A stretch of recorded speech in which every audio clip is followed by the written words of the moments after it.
ಹರೇ ರಾಮ. ಶ್ರೋತಾಂಸಿ ಸರ್ವರ್ಷ ಹೃದಾಂ ಯದಿ ಯೇ ಪ್ರಜ್ಞಾ ಸಮುದ್ರೇ ವಿಲನಂ ಭಜಂತಿ ತಂ ಜ್ಞಾನ ವಿಜ್ಞಾನ ನಿಧಿಂ ಶರಣ್ಯಂ ಶ್ರೀ ಸದ್ಗುರುಂ ತ್ವಾಂ ಶರಣಂ ಪ್ರಪದ್ಯೆ.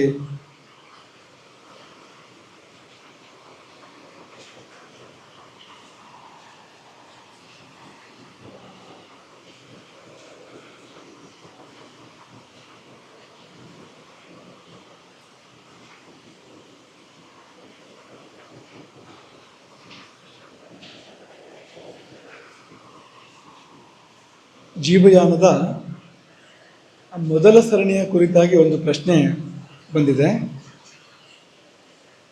ಮೊನ್ನೆ ನಾವು ಅದನ್ನು ನೆನಪು ಮಾಡಿಕೊಂಡು ಒಂದು ಪೂರ್ವಾವಲೋಕನ ಮಾಡಿಕೊಂಡು ಅದಕ್ಕೆ ಸಂಬಂಧಪಟ್ಟಂತೆ ಒಂದು ಪ್ರಶ್ನೆ ನಮ್ಮ ಪರಂಪರಾ ಗುರುಕುಲದ ಪ್ರಮ ಕೇಳಿದ ಪ್ರಶ್ನೆ ಇದು. ಕರ್ಮ ಬ್ರಹ್ಮ ಸಮರ್ಪಕರು ಯಾಕೆ ಪಶ್ಚಿಮ ಮಾರ್ಗಕ್ಕೆ ಹೋಗ್ತಾರೆ? ಈ ಪ್ರಶ್ನೆ ಯಾಕೆಂದರೆ ಅವರು ಕರ್ಮ ಬಂಧನದಿಂದ ಮುಕ್ತರಾಗಿರ್ತಾರಲ್ವಾ, ಹಾಗಾಗಿ ಈ ಪಾಠಕ್ಕೆ ಸಂಬಂಧಪಟ್ಟ ಪ್ರಶ್ನೆ ಕೂಡ ಆಗುತ್ತೆ. ಕರ್ಮ ಬಂಧನದಿಂದ ಮುಕ್ತರಾಗಿರ್ತಾರಲ್ವ ಅವರು, ಹಾಗಿದ್ದ ಮೇಲೆ ಅವ್ರು ಯಾಕೆ ಪಶ್ಚಿಮ ಮಾರ್ಗದಿಂದ ಹೋಗ್ತಾರೆ? ಅವರಿಗೆ ಪರಗತಿ ದೊರಕಬೇಕಲ್ಲವೇ? ಏಕೆ ಕೇವಲ ಸದ್ಗತಿ ಅಥವಾ ಸ್ವರ್ಗತಿ ಅಂತ ಬಳಸೋಣ, ಪ್ರಾಸನೂ ಬರುತ್ತೆ. ದುರ್ಗತಿ, ಸ್ವರ್ಗತಿ, ಪರಗತಿ ಪ್ರಾಸನೂ ಬರುತ್ತೆ. ಮತ್ತು ಸದ್ಗತಿ ಅನ್ನುವಾಗ ಅದಕ್ಕೆ ವ್ಯಾಪ್ತಿ ಜಾಸ್ತಿನೂ ಬರುತ್ತೆ, ಇಷ್ಟು ಮಾತ್ರ ಅಲ್ಲ. ಹಾಗಾಗಿ ದುರ್ಗತಿ, ಸ್ವರ್ಗತಿ, ಪರಗತಿ ಸಿಗಬೇಕಾಗಿತ್ತಲ್ವ ಅವರಿಗೆ, ಸ್ವರ್ಗತಿ ಯಾಕೆ ಅನ್ನೋ ಪ್ರಶ್ನೆ. ಒಂದ್ಸರಿ ನೆನಪು ಮಾಡಿಕೊಂಡ್ರೆ, ಪಶ್ಚಿಮ ಮಾರ್ಗದಲ್ಲಿ ಯಾರೆಲ್ಲ ಹೋಗ್ತಾರೆ? ಯಮಪುರಕ್ಕೆ 4 ಬಾಗಿಲುಗಳು, 4 ದಾರಿಗಳು. 4 ದಾರಿಗಳಲ್ಲಿ ಕಡು ಪಾಪಿಗಳು ದಕ್ಷಿಣದ ದಾರಿಯಿಂದ ದಕ್ಷಿಣ ದ್ವಾರದಲ್ಲಿ ಹೋಗ್ತಾರೆ. ಎಲ್ಲ ಪುಣ್ಯವಂತರು ಪೂರ್ವ ಪಶ್ಚಿಮ ಉತ್ತರ ಮಾರ್ಗಗಳಲ್ಲಿ ಹೋಗ್ತಾರೆ. ಯಾರೆಲ್ಲ ಹೋಗ್ತಾರೆ ಪಶ್ಚಿಮ ಮಾರ್ಗದಲ್ಲಿ ಅಂತಂದರೆ, ಏತೇನ ಆತ್ಮಪರಾಹ ಯಾಂತಿ. ಆತ್ಮಪರರು, ಯಾರಿಗೆ ಆತ್ಮವೇ ಮುಖ್ಯವೋ, ಯಾರು ಆತ್ಮಧ್ಯಾನಿಗಳೋ ಅಂಥವರು ಅಂದರೆ ಅಧ್ಯಾತ್ಮ ಸಾಧಕರು ಅಂತಲೇ ಅರ್ಥ. ಅದಕ್ಕೆ ಆತ್ಮಪರರು ಅನ್ನೋದಕ್ಕೆ ಯಾರು ಅಧ್ಯಾತ್ಮ ಸಾಧಕರೋ ಅಂಥವರು ಪಶ್ಚಿಮ ಮಾರ್ಗದಿಂದ ಹೋಗ್ತಾರೆ. ಸಚ್ಚಾಸ್ತ್ರ ಪರಿಚಾರಕರು, ಶಾಸ್ತ್ರಗಳೆಲ್ಲವೂ ಕೂಡ ಮುಕ್ತಿಯನ್ನೇ ಹೇಳ್ತವೆ. ನೀವು ಯಾವುದೇ ಶಾಸ್ತ್ರವನ್ನು ಸರಿಯಾಗಿ ಅನುಸಂಧಾನ ಮಾಡಿದರೆ ಅದು ಮುಕ್ತಿಗೆ ನಮ್ಮನ್ನು ಕರ್ಕೊಂಡು ಹೋಗುವಂಥದ್ದು. ಹಾಗಾಗಿ ಸಚ್ಚಾಸ್ತ್ರ ಪರಿಚಾರಕರು ಅಂದರೆ ಅವರು ಮುಕ್ತಿ ಮಾರ್ಗದಲ್ಲಿರುವಂಥವರೇ ಆಗ್ತಾರೆ. ಅನನ್ಯ ವಿಷ್ಣು ಭಕ್ತಾಶ್ಚ, ಅದು ಅಲ್ಲಿಗೆ ಕರ್ಕೊಂಡು ಹೋಗೋದು, ಮುಕ್ತಿಗೆ ಕರ್ಕೊಂಡು ಹೋಗೋದು.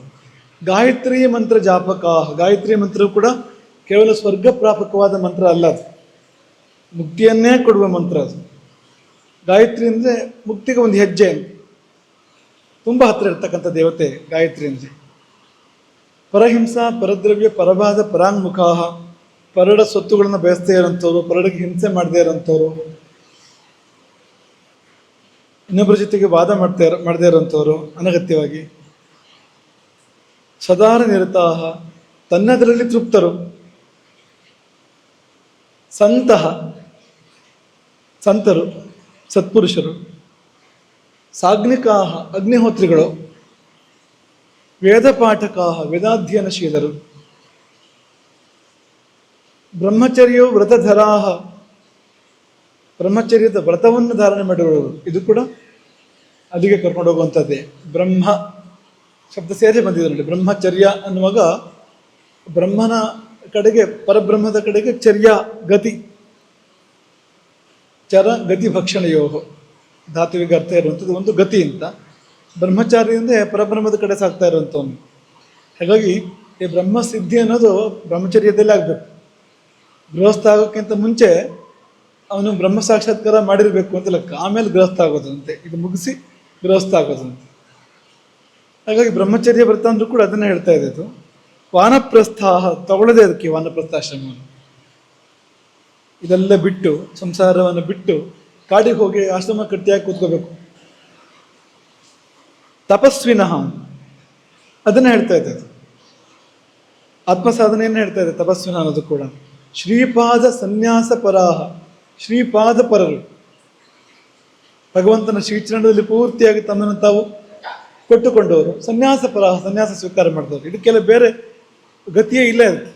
ಇದು ಕೇವಲ ಮುಕ್ತಿಗೆ ಕರ್ಕೊಂಡು ಹೋಗುವಂಥದ್ದು ಹೊರತು ಸ್ವರ್ಗಕ್ಕೆ ಕರ್ಕೊಂಡು ಹೋಗುವಂಥದ್ದಲ್ಲ. ಇದರಲ್ಲಿ ಹೆಚ್ಚಿನದ್ದು ಕೂಡ ಅಂತ.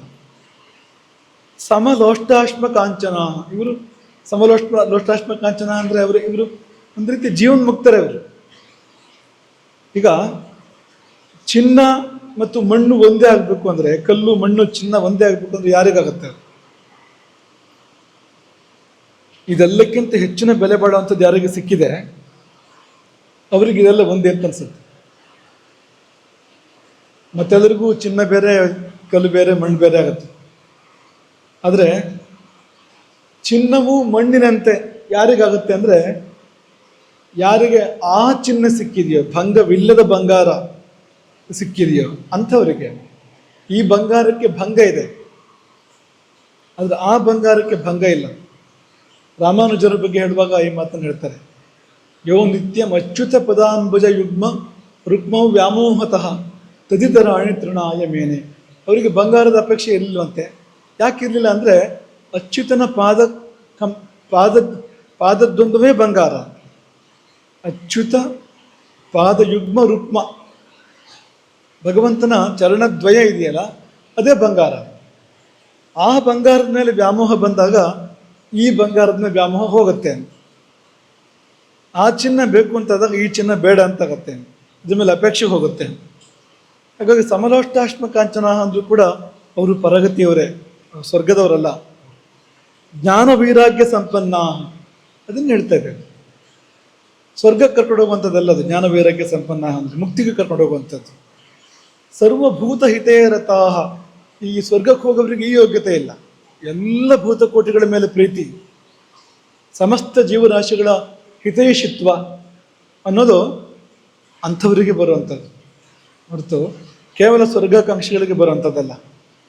ಶಿವ ವಿಷ್ಣು ವ್ರತಕರಾಹ, ಅದೆರಡೂ ದೇವತೆಗಳು ಮುಕ್ತಿ ಕೊಡ್ತಕ್ಕಂಥ ದೇವತೆಗಳು. ಶಿವನು ಹೌದು, ವಿಷ್ಣುವು ಹೌದು. ಕರ್ಮ ಬ್ರಹ್ಮ ಸಮರ್ಪಕ, ಪ್ರಾಮ ಕೇಳಿದ ಪ್ರಶ್ನೆಗೆ ನಾವು ಬಂದ್ವಿ. ಈಗ ಕರ್ಮ ಬ್ರಹ್ಮ ಸಮರ್ಪಕ, ಎಲ್ಲ ಕರ್ಮವನ್ನು ಬ್ರಹ್ಮದಲ್ಲಿ ಸಮರ್ಪಣೆ ಮಾಡುವಂಥವ್ರು. ಮಾಡುವ ಪ್ರತಿಯೊಂದು ಕರ್ಮವನ್ನು ಬ್ರಹ್ಮಾರ್ಪಣಂ ಅಂತ ಪ್ರತಿಯೊಂದನ್ನು ಭಗವದರ್ಪಣೆ ಮಾಡುವಂಥವ್ರು. ಇನ್ನು ಮುಂದೆ ಇರುವಂಥದ್ದು ಕಾಲೇ ಸಂಧ್ಯಾ ಉಪಾಸಕಾ. ಸಂಧ್ಯಾ ಅಂದ್ರೆ ಅದನ್ನು ಸರಿಯಾಗಿ ಬಿಡಿಸಿ ನೋಡಿದರೆ ಅದು ಮುಕ್ತಿಗೆ ಇರುವಂಥದ್ದು ಸಂಧ್ಯಾ ವಂದನೆ ಕೂಡ.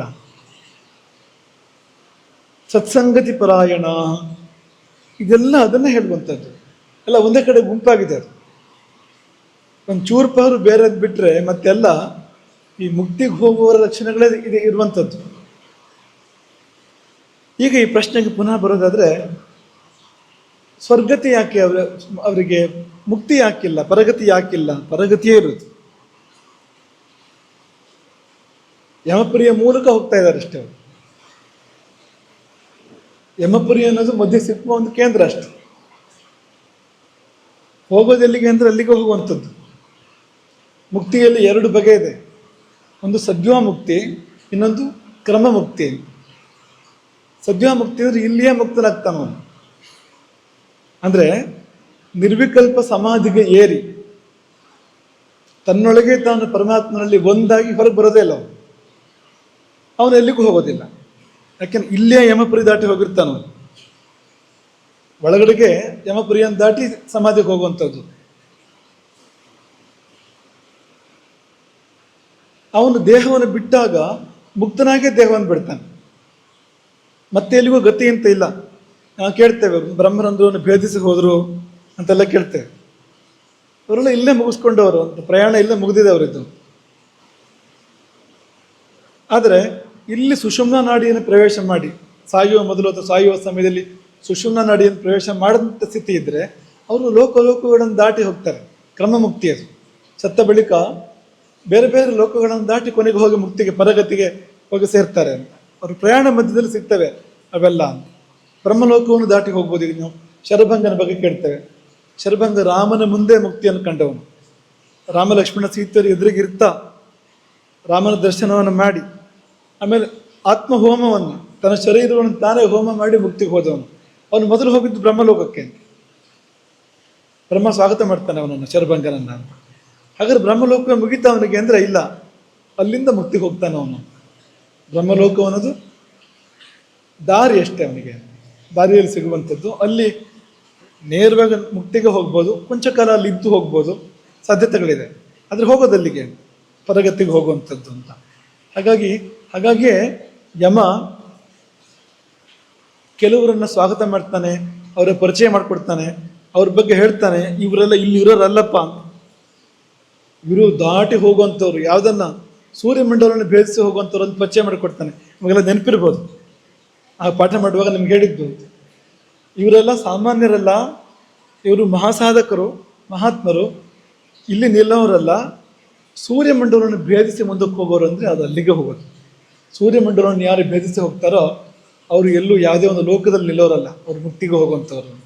ದಾವಿಮೋ ಪುರುಷವು ಲೋಕೆ ಸೂರ್ಯಮಂಡಲ ಭೇದಿನೋ ಪರಿವ್ರಾಡ್ ಯೋಗಯುಕ್ತಶ್ಚ ರಣೇಚ ಅಭಿಮುಖೋ ಹತಃ. ಯೋಧ ಮತ್ತು ಯೋಗಿ ಇಬ್ಬರ ಬಗ್ಗೆ ಇರುವಂಥದ್ದು. ಅವರು ಅಲ್ಲಿಗೆ ಹೋಗ್ತಾರೆ, ಪರಗತಿಗೆ ಹೋಗ್ತಾರೆ. ಯೋಗಿ ಅಂತೂ ನಿಶ್ಚಿತವಾಗಿ ಪರಗತಿಗೆ ಹೋಗ್ತಾನೆ ಸೂರ್ಯಮಂಡಲವನ್ನು ಭೇದಿಸಿ. ಹಾಗಾಗಿ ಇದು ಮಧ್ಯೆ ಒಂದು ನಿಲ್ದಾಣ ಇದ್ದಂತೆ, ದಾರಿಯಲ್ಲಿ ಸಿಗುವ ಹಾಗೆ ಯಮಪುರಿ ಅಂದರೆ ಹೊರತು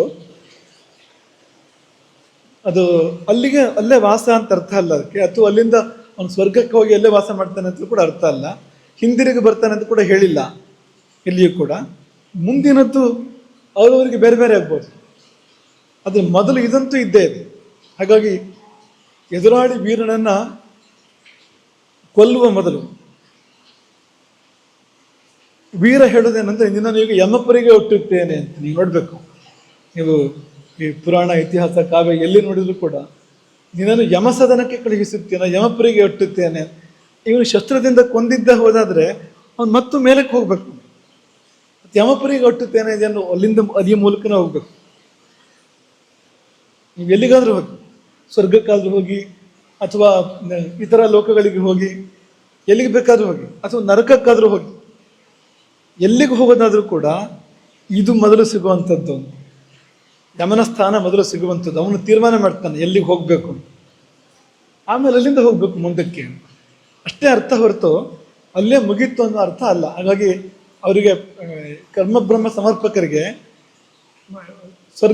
ಪರಗತಿ ನಿಶ್ಚಿತ, ಮುಕ್ತಿ ನಿಶ್ಚಿತ. ಯಾರು ಕರ್ಮವನ್ನು ಸಂಕಲ್ಪ ಇಲ್ಲದೆ ಮಾಡ್ತಾರೋ, ಅಥವಾ ಯಾರು ಕರ್ಮವನ್ನು ಪರಮಾತ್ಮನಲ್ಲಿ ಸಮರ್ಪಣೆ ಮಾಡ್ತಾರೋ, ಯಾರು ನಿಷ್ಕಾಮ ಕರ್ಮವನ್ನು ಮಾಡ್ತಾರೋ, ಫಲಾಪೇಕ್ಷೆ ಇಲ್ಲದೆ ಕರ್ಮವನ್ನು ಮಾಡ್ತಾರೋ, ಸಂಕಲ್ಪ ಇಲ್ಲ ಆಗ ಫಲಾಪೇಕ್ಷೆ ಇಲ್ಲದೆ ಕರ್ಮವನ್ನು ಮಾಡ್ತಾರೋ, ಅಥವಾ ಯಾರು ಪ್ರತಿಯೊಂದು ಕರ್ಮವನ್ನು ಕೂಡ ಭಗವಂತನಿಗೆ ಸಮರ್ಪಣೆ ಮಾಡ್ತಾರೋ, ಇವರೆಲ್ಲರೂ ಕೂಡ ಮುಕ್ತಿಗೂ ಹೋಗುವಂಥವ್ರು.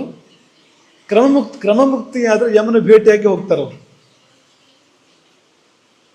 ಅದಲ್ಲದೆ ಸದ್ಯೋಮುಕ್ತಿ ಆದರೆ ಮೊದಲೇ ಮುಗಿಸ್ಕೊಂಡಿರ್ತಾರೆ. ಇಲ್ಲೇ ನಮ್ಮೊಳಗೆ ಅದೆಲ್ಲವೂ ಕೂಡ ಇದೆ. ಅಂತರ್ಯಾತ್ರೆಯಲ್ಲಿ, ಅಂತರ್ಮಾರ್ಗದಲ್ಲಿ ಎಲ್ಲ ಲೋಕಗಳು ಕೂಡ ಸಿಗ್ತವೆ ಅಂತ. ಇಲ್ಲೇ ತಮ್ಮೊಳಗೆ ತಾವು ಎಲ್ಲ ಲೋಕಗಳನ್ನು ದಾಟಿ ಹೋಗಿರ್ತಾರೆ ಅಲ್ಲಿಗೆ.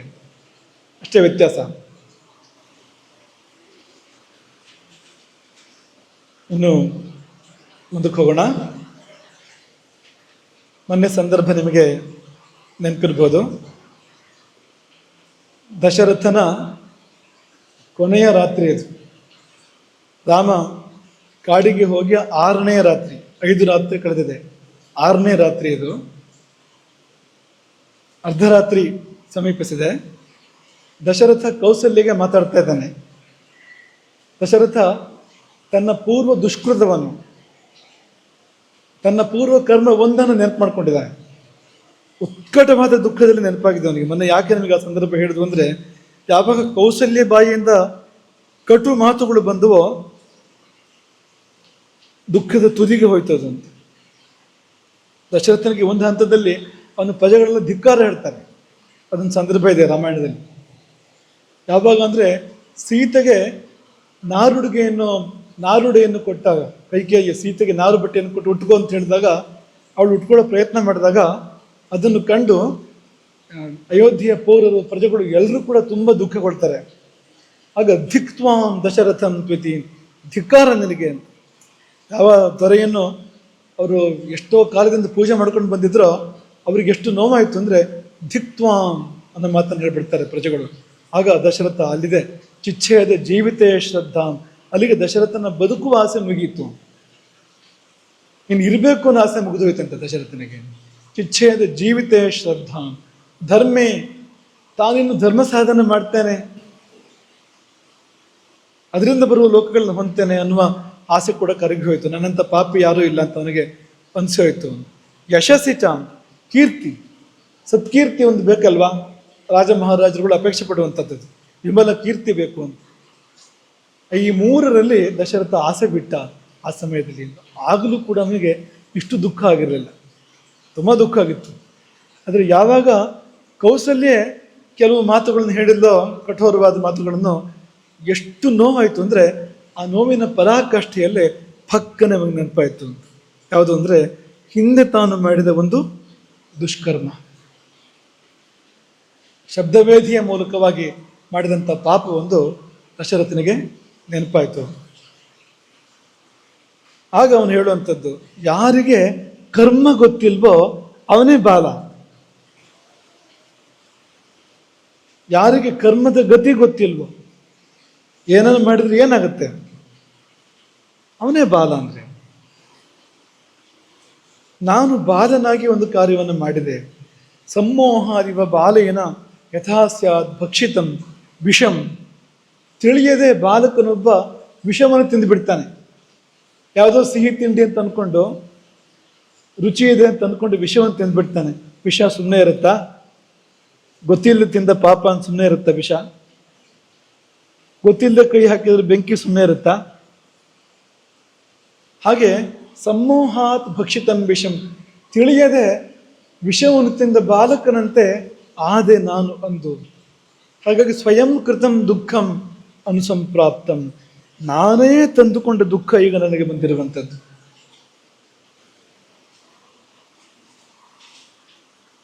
ಮೊನ್ನೆ ನಿಮಗೆ ಮಾವು ಮತ್ತು ಮತ್ತುಗದ ಬಗ್ಗೆ ಹೇಳಿದ್ರು.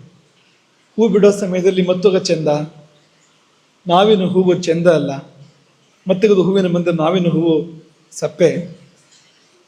ಹಾಗಂತ ಮಾವಿನ ಹಣ್ಣಿನ ಮಹಿಮೆ ಗೊತ್ತಿಲ್ಲದೆ ಮಾವಿನ ಮರಗಳನ್ನು ಕಡಿದು ಹಾಕಿ ಮತ್ತುಗಕ್ಕೆ ಮತ್ತೊಂದಷ್ಟು ನೀರು ಹಾಕಿದರೆ ಏನಾಗುತ್ತೆ? ಅವನಿಗೆ ಮಾವಿನ ಹಣ್ಣು ಇರೋದಿಲ್ಲ. ಆ ಫಲಕಾಲ ಬಂದಾಗ ಸ ಶೋಚತಿ, ಅವನು ಅಳ್ತಾ ಕೂತಿರ್ತಾನೆ, ನಾನೇ ಕೈಯಾರೆ ಕಡಿದು ಹಾಕಿದೆ, ಇತ್ತು ನನಗೆ, ಅಳ್ತಾ ಕೂತಿರ್ತಾನೆ. ಸ ಶೋಚತಿ ಫಲಾಗಮೆ. ಹಾಗೆ ಈ ಶಬ್ದವೇದಿಯ ಫಲವನ್ನು ಅರಿಯದೆ ಹೋದೆ ಅಂತ ಒಂದು ದಶರಥ ಹೇಳುದು. ನೇರವಾಗಿ ಕೂತ್ಕೊಳ್ಳಿ, ಒಂದು ಗಂಟೆ ಇಟ್ಟಿರಿ ಯಾವಾಗಲೂ. ಪ್ರತಿ ಸತ್ಯ ನೇರವಾಗಿ ಕೂತ್ಕೊಳ್ಳಿ ಅಂತ ಹೇಳಕ್ಕೆ ಚೆನ್ನಾಗಿರೋದಿಲ್ಲ, ಬೆನ್ನು ನೇರವಾಗಿ ಇಟ್ಕೊಂಡು ಹೇಳಕ್ಕೆ ಚೆನ್ನಾಗಿರೋದಿಲ್ಲ. ಗಂಟೆ ಬಾರಿಸಿದ್ ನೋಡಿಸ್ತಿದ್ರೆ ಎಲ್ಲ ನೇರವಾಗಿ ಕೂತ್ಕೊಳ್ಬೇಕು ಅಂತ ಅರ್ಥ. ಒಂದು ಗಂಟೆ ತೆಗೆದಿಟ್ರಿ ಮುಂದೆ ಇಲ್ಲಿ ಯಾವಾಗ. ಶಬ್ದವೇದ್ಯಮಯಂ ಫಲಂ ಮಯಾ ಅವಿಜ್ಞಾತಂ ಅಂತ ಒಂದು ಹೇಳ್ತಾ ಇರೋದು. ಶಬ್ದವೇದ್ಯ ಫಲ ನನಗೆ ಗೊತ್ತಾಗಲಿಲ್ಲ. ಹೌದಾ? ಶಬ್ದವೇದಿಗೆ ಇದು ಫಲವಾ? ಶಬ್ದವೇದಿ ಗೊತ್ತಲ್ವಾ ನಿಮ್ಗೆ? ಏನದು? ಬಾಮತಿ ಹೇಳು.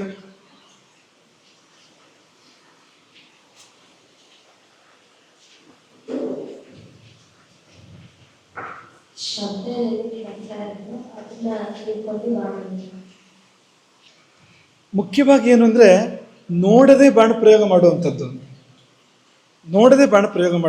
ಹಾಗಾದ್ರೆ ಹೇಗೆ ಮಾಡೋದು? ಗುರಿ ಹೇಗೆ ಗೊತ್ತಾಗತ್ತೆ ಅಂದರೆ ಶಬ್ದದ ಮೂಲಕವಾಗಿ ಬಾಣ ಪ್ರಯೋಗ ಮಾಡುವಂಥದ್ದು. ಈಗ ಎಲ್ಲೋ ಶತ್ರು ಇದ್ದಾನೆ, ಅವನ ಧ್ವನಿ ಕೇಳಿ ಬಂದ ಮಾತ್ರಕ್ಕೆ ಅಥವಾ ಹೆಜ್ಜೆ ಶಬ್ದ ಕೇಳಿದ ಮಾತ್ರಕ್ಕೆ ಎಲ್ಲಿ ಅವನ ಎದೆ ಇದೆ, ಎಲ್ಲಿ ಅವನಿಗೆ ತಲೆ ಇದೆ, ಎಲ್ಲಿ ಅವನ ಸೊಂಟ ಕೈ ಕಾಲು ಇದೆ ಅನ್ನೋದನ್ನ ಕರಾರುವಾಕ್ಕಾಗಿ ಅಂದಾಜು ಮಾಡಿ, ಇಂಥಲ್ಲೇ ಹೃದಯ ಬರುತ್ತೆ ಅವನದ್ದು. ಹೃದಯಕ್ಕೆ ತಗುಲಿದ್ರೆ ಬಾಣ ಕೂಡಲೇ ಸಾಯ್ತಾನೆ. ಅದೇ ಬಲಭಾಗಕ್ಕೆಲ್ಲ ತಗುಲಿದ್ರೆ ಅಥವಾ ಭುಜಕ್ಕೆ ತಗುಲಿದ್ರೆ ಸಾಯೋದಿಲ್ಲ ಅವನು ಕೂಡಲೇ. ಹೊಟ್ಟೆಗೆ ತಗುಲಿದ್ರೆ ಕೂಡಲೇ ಸಾಯೋದಿಲ್ಲ, ರಕ್ತಸ್ರಾವ ಆಗಬೇಕು, ಅಷ್ಟೆಲ್ಲ ಸಾಯಬೇಕಾದ್ರೆ. ಹಾಗಾಗಿ ಇಂಥಲ್ಲೇ ಹೃದಯ ಇದೆ ಅಂತ ಅಂದಾಜು ಮಾಡಿ ಬಾಣ ಪ್ರಯೋಗ ಮಾಡಕ್ಕೆ ಬರಬೇಕು ಅವನಿಗೆ. ಇದು ಶಬ್ದವೇದಿ ಅಂತ ಅದಕ್ಕೆ ಹೆಸರು. ಇದಕ್ಕೆ ಇಂಥ ಫಲವಾಗಾದರೆ ಒಂದು ಅದ್ಭುತವಾದ ವಿದ್ಯೆ ಅದು. ಕೇವಲ ಶಬ್ದದ ಮೇಲೆ ಇಡೀ ಸ್ವರೂಪವನ್ನು ಪಕ್ಕ ಅಂದಾಜು ಮಾಡಿ ಬಾಣ ಪ್ರಯೋಗ ಮಾಡಬೇಕು. ಅರ್ಜುನ ಬಾಣ ಪ್ರಯೋಗ ಮಾಡಿದ ಅಂತ ಕೇಳ್ತೇನೆ ನಾನು. ಏಕಲವ್ಯ ಶಬ್ದವೇದಿಯಲ್ಲಿ ಬಾಣ ಪ್ರಯೋಗ ಅರ್ಜುನನು ಮಾಡಿದ್ದಾನೆ, ಏಕಲವ್ಯ ಬಾಣ ಪ್ರಯೋಗ ಮಾಡಿದ ಅಂತ. ನಾಜಿಯ ಬಾಯಿಯನ್ನು ತುಂಬಿಸ್ತಾನೆ ಬಾಣಗಳಿಂದ, ಅದು ಬೊಗಳದಂತೆ. ಅಂದರೆ ಅದೆಲ್ಲೋ ಬೊಗಳಿದ ಶಬ್ದದ ಮೇಲೆ ಅವನಿಗೆ ಸರಿಯಾಗಿ ಕರಾರುವಾಕ್ಕಾಗಿ ಎಲ್ಲಿದೆ ಬಾಯಿ ಅಂತ ಅಂದಾಜಿದೆ ಅವನಿಗೆ. ಕಾಲೆಲ್ಲಿದೆ, ಸೊಂಟ ಎಲ್ಲಿದೆ, ಬಾಲ ಎಲ್ಲಿದೆ, ಬಾಯಿ ಎಲ್ಲಿದೆ ಪಕ್ಕ ಗೊತ್ತಿದೆ ಅವನಿಗೆ ಅಂತ, ಲೆಕ್ಕಾಚಾರ ಇದೆ ಅಂತ. ಹಾಗಾಗಿ ಸರಿಯಾಗಿ ಅವನಿಗೆ ನಾಯಿನ ಕೊಲ್ಲೋದು ಉದ್ದೇಶ ಅಲ್ಲ, ಬಾಯಿ ಮುಚ್ಚಿಸೋದು ಉದ್ದೇಶ ಅಷ್ಟೇ. ಬಾಯಿ ಮುಚ್ಚಿಸೋದು ಹೇಗೆ ಅಂದರೆ ಹತ್ರ ಇದ್ರೆ ರೊಟ್ಟಿ ಗಿಟ್ಟಿ ಕೊಟ್ಟರೆ ಬಾಯಿ ಮುಚ್ಕೊಡುತ್ತೆ, ತಿನ್ಬೇಕಲ್ಲ ಅದನ್ನು. ಎಲ್ಲೋ ಇದೆ, ಕಾಣ್ತಾ ಇಲ್ಲ, ಬೊಗಳೋದು ಕೇಳ್ತಾ ಇದೆ. ಅಂದರೆ ಕೈಯಲ್ಲಿ ಬಿಲ್ಲು ಬಾಣ ಇತ್ತಲ್ಲ, ಬಾಣಗಳ ಮೂಲಕವಾಗಿ ಬಾಣಗಳನ್ನು ತುಂಬಿಸ್ತಾನೆ. ತುಂಬ ನೋವು ಮಾಡೋದಿಲ್ಲ ನಾಯಿಗೆ, ಆದರೆ ಬಾಯಿ ತೆಗಿಯೋಕೆ ಮುಚ್ಚೋಕೆ ಆಗೋದಿಲ್ಲ ಅದಕ್ಕೆ, ಎಷ್ಟಿದೆಯೋ ಅಷ್ಟೇ ಹಾಗೆ ಮಾಡ್ತಾನೆ ಏಕಲವ್ಯ. ಶಬ್ದವೇದಿ ಇದು. ಹಾಗಾಗಿ ಈ ಶಬ್ದವೇದಿಯನ್ನು ದಶರಥ ನಿಂದಿಸಿದನೇ. ಶಬ್ದವೇದಿಗೆ ದುಷ್ಫಲವೇ, ಅದು ದುಷ್ಕರ್ಮವೇ ಶಬ್ದವೇದಿಯ ಮೂಲಕ ಬಾಣ ಪ್ರಯೋಗ ಮಾಡುವಂಥದ್ದಂದರೆ ಅಲ್ಲ. ವಿದ್ಯೆ ಕೆಟ್ಟದಲ್ಲ, ವಿದ್ಯೆಯ ಬಳಕೆ ಕೆಟ್ಟದಾದಾಗ. ನೀವೆಲ್ಲ ವಿದ್ಯಾರ್ಥಿಗಳು ಇದನ್ನು ಚೆನ್ನಾಗಿ ನೆನಪಿಟ್ಕೊಳ್ಬೇಕು. ಯಾವ ವಿದ್ಯೆಯೂ ಕೂಡ ಕೆಟ್ಟದಲ್ಲ ಅಂತ. ಎಲ್ಲ ವಿದ್ಯೆಯೂ ಒಳ್ಳೆಯದು. ನಾಗರಹಾವನ ವಿಷಯವೂ ಕೂಡ ಔಷಧಕ್ಕೆ ಉಪಯೋಗ ಆಗುತ್ತೆ. ಉಪಯೋಗ ಆಗದೆ ಏನು, ಪ್ರತಿಯೊಂದು ಉಪಯೋಗ ಆಗುತ್ತೆ.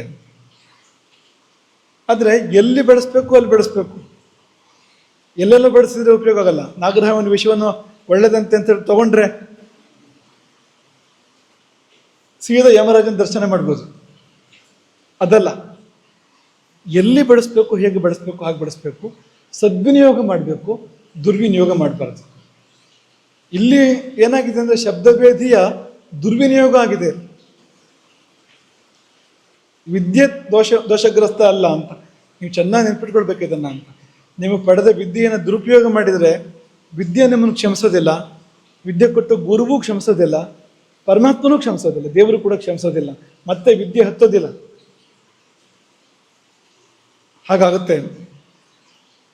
ಗುರುವನ್ನ ಒಲಿಸ್ಬೇಕು ಅಂತ ನಾವು ಕರ್ಣನ ಬಗ್ಗೆ ಕೇಳ್ತೇವೆ. ಕರ್ಣನು ಗುರುವಿಗೆ ಬೇಸರ ಆಯಿತು, ಕರ್ಣನ ಮೇಲೆ ಸುಳ್ಳು ಹೇಳಿ ಸೇರ್ಕೊಂಡಿದ್ದ ವಿದ್ಯಾಭ್ಯಾಸಕ್ಕೆ. ಫಲಿತಾಂಶ ಏನಾಯಿತು ಅಂದರೆ ಅಗತ್ಯ ಯಾವಾಗ ಬೇಕಾಗಿತ್ತು ಆವಾಗ ವಿದ್ಯೆ ಮರ್ತೋಯ್ತು ಅವನಿಗೆ. ಅವನು ಕೊನೆ ಕಾಲ ಬಂದಾಗ ಮರ್ತೋಯ್ತಂತೆ ವಿದ್ಯೆ. ಅವನಿಗೆ ಅಸ್ತ್ರಗಳು, ದಿವ್ಯಾಸ್ತ್ರಗಳು ಮರೆತುವಂತೆ ಕರ್ಣನಿಗೆ. ಹಾಗಾಗತ್ತೆ ಅಂತ ಗುರುವನ್ನು ಒಲಿಸ್ಬೇಕಾಗತ್ತೆ. ಯಾವುದ್ರ ಮೂಲಕ ಅಂದರೆ ನಾವು ಸನ್ಮಾರ್ಗದ ಅಥವಾ ಒಳ್ಳೆ ನಡವಳಿಕೆ ಮೂಲಕ ಅಂತ. ಹಾಗಾಗಿದೆ ಅಂತ ಇಷ್ಟು ಹೇಳಿ ಕಥೆ ಹೇಳೋಕೆ ಪ್ರಾರಂಭ ಮಾಡಿದ. ಕಥೆ ನಾವು ಮೊನ್ನೆ ನಿಮ್ಗೊಂದು ಚೂರು ಶುರು ಮಾಡಿದ್ದು ಅಲ್ವಾ? ಯಾವ ಕಾಲದ ಕಥೆ ಇದು? ಯಾವಾಗಿನ ಕತೆ? ದಶರಥನಿಗೆ ಇನ್ನೂ ಮದುವೆ ಆಗಿಲ್ಲ. ದಶರಥ ಏನಾಗಿದ್ದ ಅವಾಗ? ಯುವರಾಜನಾಗಿದ್ದ. ಅದರ ಅರ್ಥ ಅಜ ಆ ಸಮಯದಲ್ಲಿ ಮಹಾರಾಜನಾಗಿದ್ದ ಅಂತ. ಅಜ ಚಕ್ರವರ್ತಿಯ ಕಾಲದ ಕಥೆ ಇದು. ದಶರಥನ ತಂದೆ ಯಾರು? ಅಜ. ರಾಮನಿಗೆ ಏನಾಗಬೇಕು? ಗೊತ್ತು ಕೊಟ್ಬಿಟ್ರೆ ಆಯ್ತಲ್ಲೇ ಅಷ್ಟೇ. ಅಜ್ಜ. ತುಂಬ ಸುಲಭ ಇದೆ ನೋಡಿ, ಅಜ ಮತ್ತು ಅಜ್ಜ ಅಲ್ವಾ? ಅಜ ಮಹಾರಾಜ ರಾಜ್ಯವನ್ನು ಆಡ್ತಾ ಇರುವಂಥ ಕಾಲ. ದಶರಥ ಸಣ್ಣವನು. ಈಗ ಅವನಿಗೆ 60,000 ವರ್ಷ ದಶರಥನಿಗೆ. ಅದಕ್ಕಿಂತ ಇನ್ನು ಹೆಚ್ಚಾಗಿದೆ, 60,000ಕ್ಕಿಂತ ಹೆಚ್ಚಾಗಿದೆ. ಅದು ಎಷ್ಟು ಹಿಂದಕ್ಕೆ ಹೋಗುತ್ತೆ ಈ ಕಥೆ ಅಂದರೆ ಅಷ್ಟು ಹಿಂದಕ್ಕೆ ಹೋಗುತ್ತೆ ಇದು ಅಂತ. ಕರ್ಮ ಬೆನ್ನು ಬಿಡೋದು ಅಂತ ಹೇಳ್ತಾರಲ್ಲ, ಅದು ಬೆನ್ನ ಬಿಡೋದು ಅಂತ. ಅದಕ್ಕೆ ಇದೇ ಉದಾಹರಣೆ. ಅದಕ್ಕೆ ಮರ್ತೋಗೋದೇ ಇಲ್ಲ. ಎಷ್ಟು ಕಾಲ ಕಳೆದ್ರು ಕೂಡ ನಮಗೆ ಮರ್ತೋಗ್ಬಿಡುತ್ತೆ, ಕರ್ಮಕ್ಕೆ ಮರ್ತೋಗೋದೇ ಇಲ್ಲ. ಹಾಗೆ ಯುವರಾಜೋ ಭವಾಮ್ಯಹಂ, ನಾನು ಯುವರಾಜನಾಗಿದ್ದೆ, ಮದುವೆ ಆಗಿರಲಿಲ್ಲ. ತತಃ ಪ್ರಾವೃಢನುಪ್ರಾಪ್ತ, ಆಗ ಒಮ್ಮೆ ಮಳೆಗಾಲ ಬಂತು. ಪ್ರಾವೃಟ್ ಅಂದರೆ ಮಳೆಗಾಲ. ಇದೇ ಕಾಲ, ಈ ಕಥೆ ಹೇಳೋಕೆ ಇದು ಬಹಳ ಒಳ್ಳೆ ಕಾಲ. ಒಳ್ಳೆ ಮಳೆ ಆ ಹೊತ್ತಿಗೆ ಬಂದರೆ ಒಳ್ಳೆ ಮುಹೂರ್ತ ಅಂತ ಅರ್ಥ ಅದಕ್ಕೆ. ಹಾಗಾಗಿ ತತಃ ಪ್ರಾವೃಢನುಪ್ರಾಪ್ತ, ಮಳೆಗಾಲ ಬಂತು ನೋಡು. ಎಂಥ ಮಳೆಗಾಲ ಅಂದರೆ ಮಮ ಕಾಮ ವಿವರ್ಧಿನಿ, ನನ್ನಲ್ಲಿ ಬಯಕೆಗಳನ್ನ ಬೆಳೆಸುವಂಥ ಒಂದು ಕಾಲ ಅದು. ಅಪೇಕ್ಷೆಗಳನ್ನು ಹೆಚ್ಚು ಮಾಡ್ತಕ್ಕಂಥ ಒಂದು ಕಾಲ. ಮಳೆಗಾಲದಲ್ಲಿ ಕೆಲವರಿಗೆ ಮಳೆಗಾಲ ಇಷ್ಟ ಆಗ್ಬೋದು, ಕೆಲವರಿಗೆ ಇಷ್ಟ ಆಗದೇ ಇರ್ಬೋದು. ಮಳೆಗಾಲ ಬೇರೆ ಬೇರೆ ತರಹ ಇದೆ ಅಲ್ವಾ. ನವಿಲುಗಳಿಗೆ ಮಳೆಗಾಲ ಬಹಳ ಇಷ್ಟವಂತೆ. ಹಾಗಾಗಿ ಮಳೆಗಾಲ ಬಂದರೆ ಅವು ಮೋಡಗಳನ್ನು ಕಂಡ್ರೆ ಸ್ವಲ್ಪ ಗರಿಬಿಚ್ಚಿ ಕುಣಿದಾಡ್ತವೆ ಅಂತ ಸಂತೋಷವಾಗಿ. ಜಾತಕ ಪಕ್ಷಿಗಳಿಗೂ ಮಳೆಗಾಲ ತುಂಬ ಸಂತೋಷದ ಕಾಲ. ಆದರೆ ಎಲ್ಲ ಜೀವಜಂತುಗಳಿಗೂ ಮಳೆಗಾಲ ಒಳ್ಳೆ ಕಾಲ ಅಂತಲ್ಲ. ಕೆಲವು ಜೀವಗಳಿಗೆ ಭಾಳ ಕಷ್ಟ ಆಗುತ್ತೆ ಆ ಕಾಲದಲ್ಲಿ. ಪಕ್ಷಿಗಳನ್ನ ತಗೊಂಡ್ರೆ ತುಂಬ ಕಷ್ಟಪಡ್ತವೆ ಪಕ್ಷಿಗಳು. ಹಾರಕ್ಕಾಗತ್ತೆ ಅವಕ್ಕೆ ಮಳೆಗಾಲ ಅಂತಂದರೆ? ಹಾರೋದು ಭಾಳ ಕಷ್ಟ ನೋಡಿ. ಹಾಗೆ ಬಯಕೆಗಳನ್ನು ಬೆಳೆಸುವಂಥ ಮಳೆಗಾಲ ಬಂತು. ಮಳೆಗಾಲ ಯಾವಾಗ ಬರುತ್ತೆ?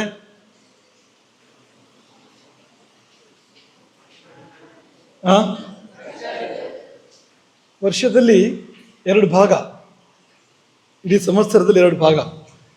2 ಭಾಗಗಳು ಯಾವುದೆಲ್ಲ? ಈ ಮಳೆಗಾಲ ಯಾವ ಕಾಲದಲ್ಲಿ ಬರುತ್ತೆ? ಹೌದಾ?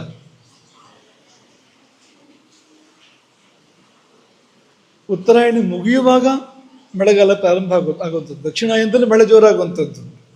ಅದನ್ನೇ ದಶರಥ ಹೇಳ್ತಾ ಇರುವಂಥದ್ದು. ಪರೇತಾಚರಿತಾಂ ಭೀಮಾಂ ರವಿರಾವಿಶತೆ ದಿಶಾಂ. ಪ್ರೇತಗಳು ಸಂಚರಿಸುವ ಭಯಂಕರವಾದ ದಕ್ಷಿಣ ದಿಕ್ಕಿನ ಕಡೆಗೆ ಸೂರ್ಯನು ಪ್ರಯಾಣ ಮಾಡಿರಲಾಗಿ. ಪರೇತ ಪ್ರೇತ ಒಂದೇ ಅರ್ಥ ಎರಡಕ್ಕೂ ಕೂಡ. ಪರೇತಾಚರಿತಾಂ ಅಂದರೆ ಪ್ರೇತಗಳು ಸಂಚಾರ ಮಾಡುವಂಥ ದಿಕ್ಕು. ಪ್ರೇತಗಳು ಉತ್ತರ ದಿಕ್ಕಿಗೆ ಸಂಚಾರ ಮಾಡಲಿಕ್ಕೆ ಸಾಧ್ಯ ಇಲ್ಲ. ಪಶ್ಚಿಮ ಮತ್ತು ದಕ್ಷಿಣ ದಿಕ್ಕುಗಳು, ಪಶ್ಚಿಮ ಮತ್ತು ಉತ್ತರ ದಿಕ್ಕುಗಳಿಗೂ ಪೂರ್ವ ದಿಕ್ಕುಗಳಿಗೂ ಸಾಧ್ಯ ಇಲ್ಲ. ಅವುಗಳಿಗೆ ಪ್ರಿಯವಾದ ದಿಕ್ಕು ಯಾವುದು? ಪ್ರಿಯ ಅಂತೇನಲ್ಲ, ಬೇರೆ ಕಡೆ ಹೋಗೋಕ್ಕಾಗೋದಿಲ್ಲ ಅವಕ್ಕೆ, ಆ ಕಡೆಗೆ ಹೋಗ್ಬೇಕು. ಪ್ರೇತ ಪತಿ ಯಾರು? ಪ್ರೇತರಾಟ್, ಆ ಕಡೆಗೆ ಹೋಗ್ಬೇಕು. ಹಾಗಾಗಿ ಪರೇತಾಚರಿತಾಂ ಭೀಮಾಂ, ಭಯಾನಕವಾದ ದಕ್ಷಿಣ ದಿಕ್ಕಿನ ಕಡೆಗೆ ಸೂರ್ಯನು ತಿರುಗಿರಲಾಗಿ. ಅಂದರೆ ದಕ್ಷಿಣಾಯನ ಬಂದಿರಲು ಅಂತ ಅರ್ಥ. ಏನಾಯ್ತು ಅಂತಂದರೆ ಉಷ್ಣ ಮಂತರ್ದಧೆಯ ಸದ್ಯ. ಎಷ್ಟು ಚೆನ್ನಾಗಿದೆ ವಾಲ್ಮೀಕಿಗಳ ಭಾಷೆ ನೋಡಿ. ಉಷ್ಣ ಮಂತರ್ದಧೆಯ ಸದ್ಯ, ಸೆಕೆ ಧಗೆ ಕೂಡಲೇ ಕಡಿಮೆ ಆಯಿತು. ಅಂತರ್ದಧೆ ಸದ್ಯ. ಈಗ ಮೊನ್ನೆ ಇಲ್ಲಿ ಹಾಗೆ ಆಯ್ತಲ್ವಾ? ಏನು ಸೆಕೆ ಇತ್ತು, 1-2 ಮಳೆ ಬೀಳ್ತಾ ಇದ್ದಾಗೇನೆ ಕೂಡಲೇ ಮಳೆ ಬರೋಕ್ಕಿಂತ ಮುಂಚೆನೇ ತಂಪಾಗ್ಬಿಡುತ್ತೆ. ಆ ಮಳೆಗೆ ಒಂದು ಗಾಳಿ ಬೀಸುತ್ತಲ್ಲ ಮಳೆ ಬರ್ಬೇಕಾದ್ರೆ, ಆಗಲೇ ತಂಪಾಗುತ್ತೆ. ಸದ್ಯ ಆ ಕೂಡಲೇ ಉಷ್ಣ ಅಂತರ್ದಧೆ. ಧಗೆ ಎನ್ನುವುದು ಅಂತರ್ದಧೆ ಒಂದು ಇಲ್ಲವಾಗಿರಲಾಗಿ. ಅದು ಹೇಳಿ ಕೇಳಿ ಅಯೋಧ್ಯೆ, ತಂಪು ತುಂಬ ಇರುವಂಥ ಊರು ಆ ಕಾಲ. ಈ ಕಾಲವೂ ಕೂಡ ಅಲ್ಲ. ಅಲ್ಲಿ ಸೆಕೆ ಆದಾಗ ತುಂಬ ಸೆಕೆನೂ ಆಗುತ್ತೆ, ಅಲ್ಲಿ ತಂಪು ಬಂದಾಗ ಚೆನ್ನಾಗಿ ತಂಪಾಗತ್ತೆ ಅಂಥ ಊರು. ಯಾಕೆಂದರೆ ಮುಕ್ತಿ ಅಂತಂದರೆ ಯಾವುದ್ರದ್ದಾದ್ರೂ ತುದಿಗೆ ಹೋಗ್ಬೇಕಂತ. ಅತ್ಯಂತ ತೀವ್ರತೆಗೆ ಹೋದಾಗ ಮುಕ್ತಿ. ಯಾವುದೇ ಭಾವ, ಭಯ ಅದ್ರ ತುಟ್ಟ ತುದಿಗೆ ಹೋಗಿ ಮುಟ್ಟಿದ್ರೆ ಮುಕ್ತಿ ಹೋಗ್ತಾನವನು. ಅಥವಾ ಕ್ರೋಧ ತುಟ್ಟ ತುದಿಗೆ ಹೋಗಿ ಮುಟ್ಟಿದ್ರೆ ಅಲ್ಲಿಗೆ ಹೋಗ್ತಾನವನು. ಕ್ರೋಧ ಯೋಗಿಗಳು ಅಂತ ಇರ್ತಾರೆ. ಇವರೆಲ್ಲ ಅದೇ ರಾವಣ, ಹಿರಣ್ಯಕಶಿಪು ಎಲ್ಲ ಅದೇ ಅವರು ಅಂತ. ಒಂದು ಕ್ರೋಧ ಸಾಧನೆ ಅಂತ, ಕ್ರೋಧ ಸಾಧಕರು ಅವರಲ್ಲ ಅಂತ. ಅದರ ಮೂಲಕ ಮುಕ್ತಿ ಹೋದಂಥವ್ರು ಅಂತ. ಸಿಟ್ಟು ಬಂದರೆ ಆ ರೀತಿ ಸಿಟ್ಟು ಬರೋಂಥದ್ದು. ರಾವಣನ ಸಿಟ್ಟಿನ ಬಗ್ಗೆ ರಾಮಾಯಣ ವರ್ಣನೆ ಮಾಡುತ್ತೆ. ಅಲ್ಲಿ ಆ ಹಲ್ಲುಗಳನ್ನ ಕಟಕಟನ ಕಡಿದ್ರೆ ಯಾವುದೋ ದೊಡ್ಡ ಯಂತ್ರ ಕೆಲಸ ಮಾಡ್ತಾ ಇದ್ದಂತೆ ಇತ್ತು ಅಂತ ವಾಲ್ಮೀಕಿ ವರ್ಣನೆ ಮಾಡಿದ್ದಾರೆ. ದೊಡ್ಡ ಯಂತ್ರದ ಹಾಗೆ ಅಂತ. ಕಣ್ಣಿನಲ್ಲಿ ಹೊಗೆ ಬಂತು ಅಂತ. ಒಂದು ಕೋಪ ಬಂದಾಗ, ರಾವಣನಿಗೆ ಕೋಪ ಬಂದಾಗ ಕಣ್ಣುಗಳಿಂದ ಹೊಗೆ ಬಂತು, ಕಣ್ಣುಗಳಿಂದ ನೀರು ಬಿತ್ತಂತೆ. ಸಿಟ್ಟಿಂದ ಬರೋ ಕಣ್ಣೀರು ನಿಮಗೆಲ್ಲ ಗೊತ್ತಿಲ್ಲ. ಅದು ನಿಮಗೆಲ್ಲ ದುಃಖದ ಕಣ್ಣೀರಿಗೆ ಗೊತ್ತಿದೆ, ಸ್ವಲ್ಪ ಸ್ವಲ್ಪ ಸುಖದ ಕಣ್ಣೀರಿಗೆ ಗೊತ್ತಿರ್ಬೋದು.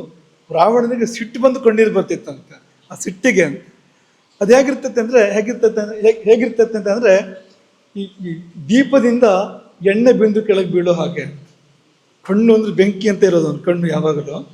ಹಾಗಾಗಿ ಆ ಬೆಂಕಿಯಿಂದ, ಹೊತ್ತಿ ಉರಿಯುವ ಬೆಂಕಿಯಿಂದ ಎಣ್ಣೆ ಹಾಕಿದ್ರೆ ಅದಕ್ಕೆ ಒಂದು ವೇಳೆ ಆ ಕೊಳ್ಳಿಯಿಂದ ಎಣ್ಣೆ ತೊಟ್ಟ ಕೆಳಗೆ ಬೇಡೋ ಥರ ಕಾಣ್ತಾ ಇತ್ತಂತೆ.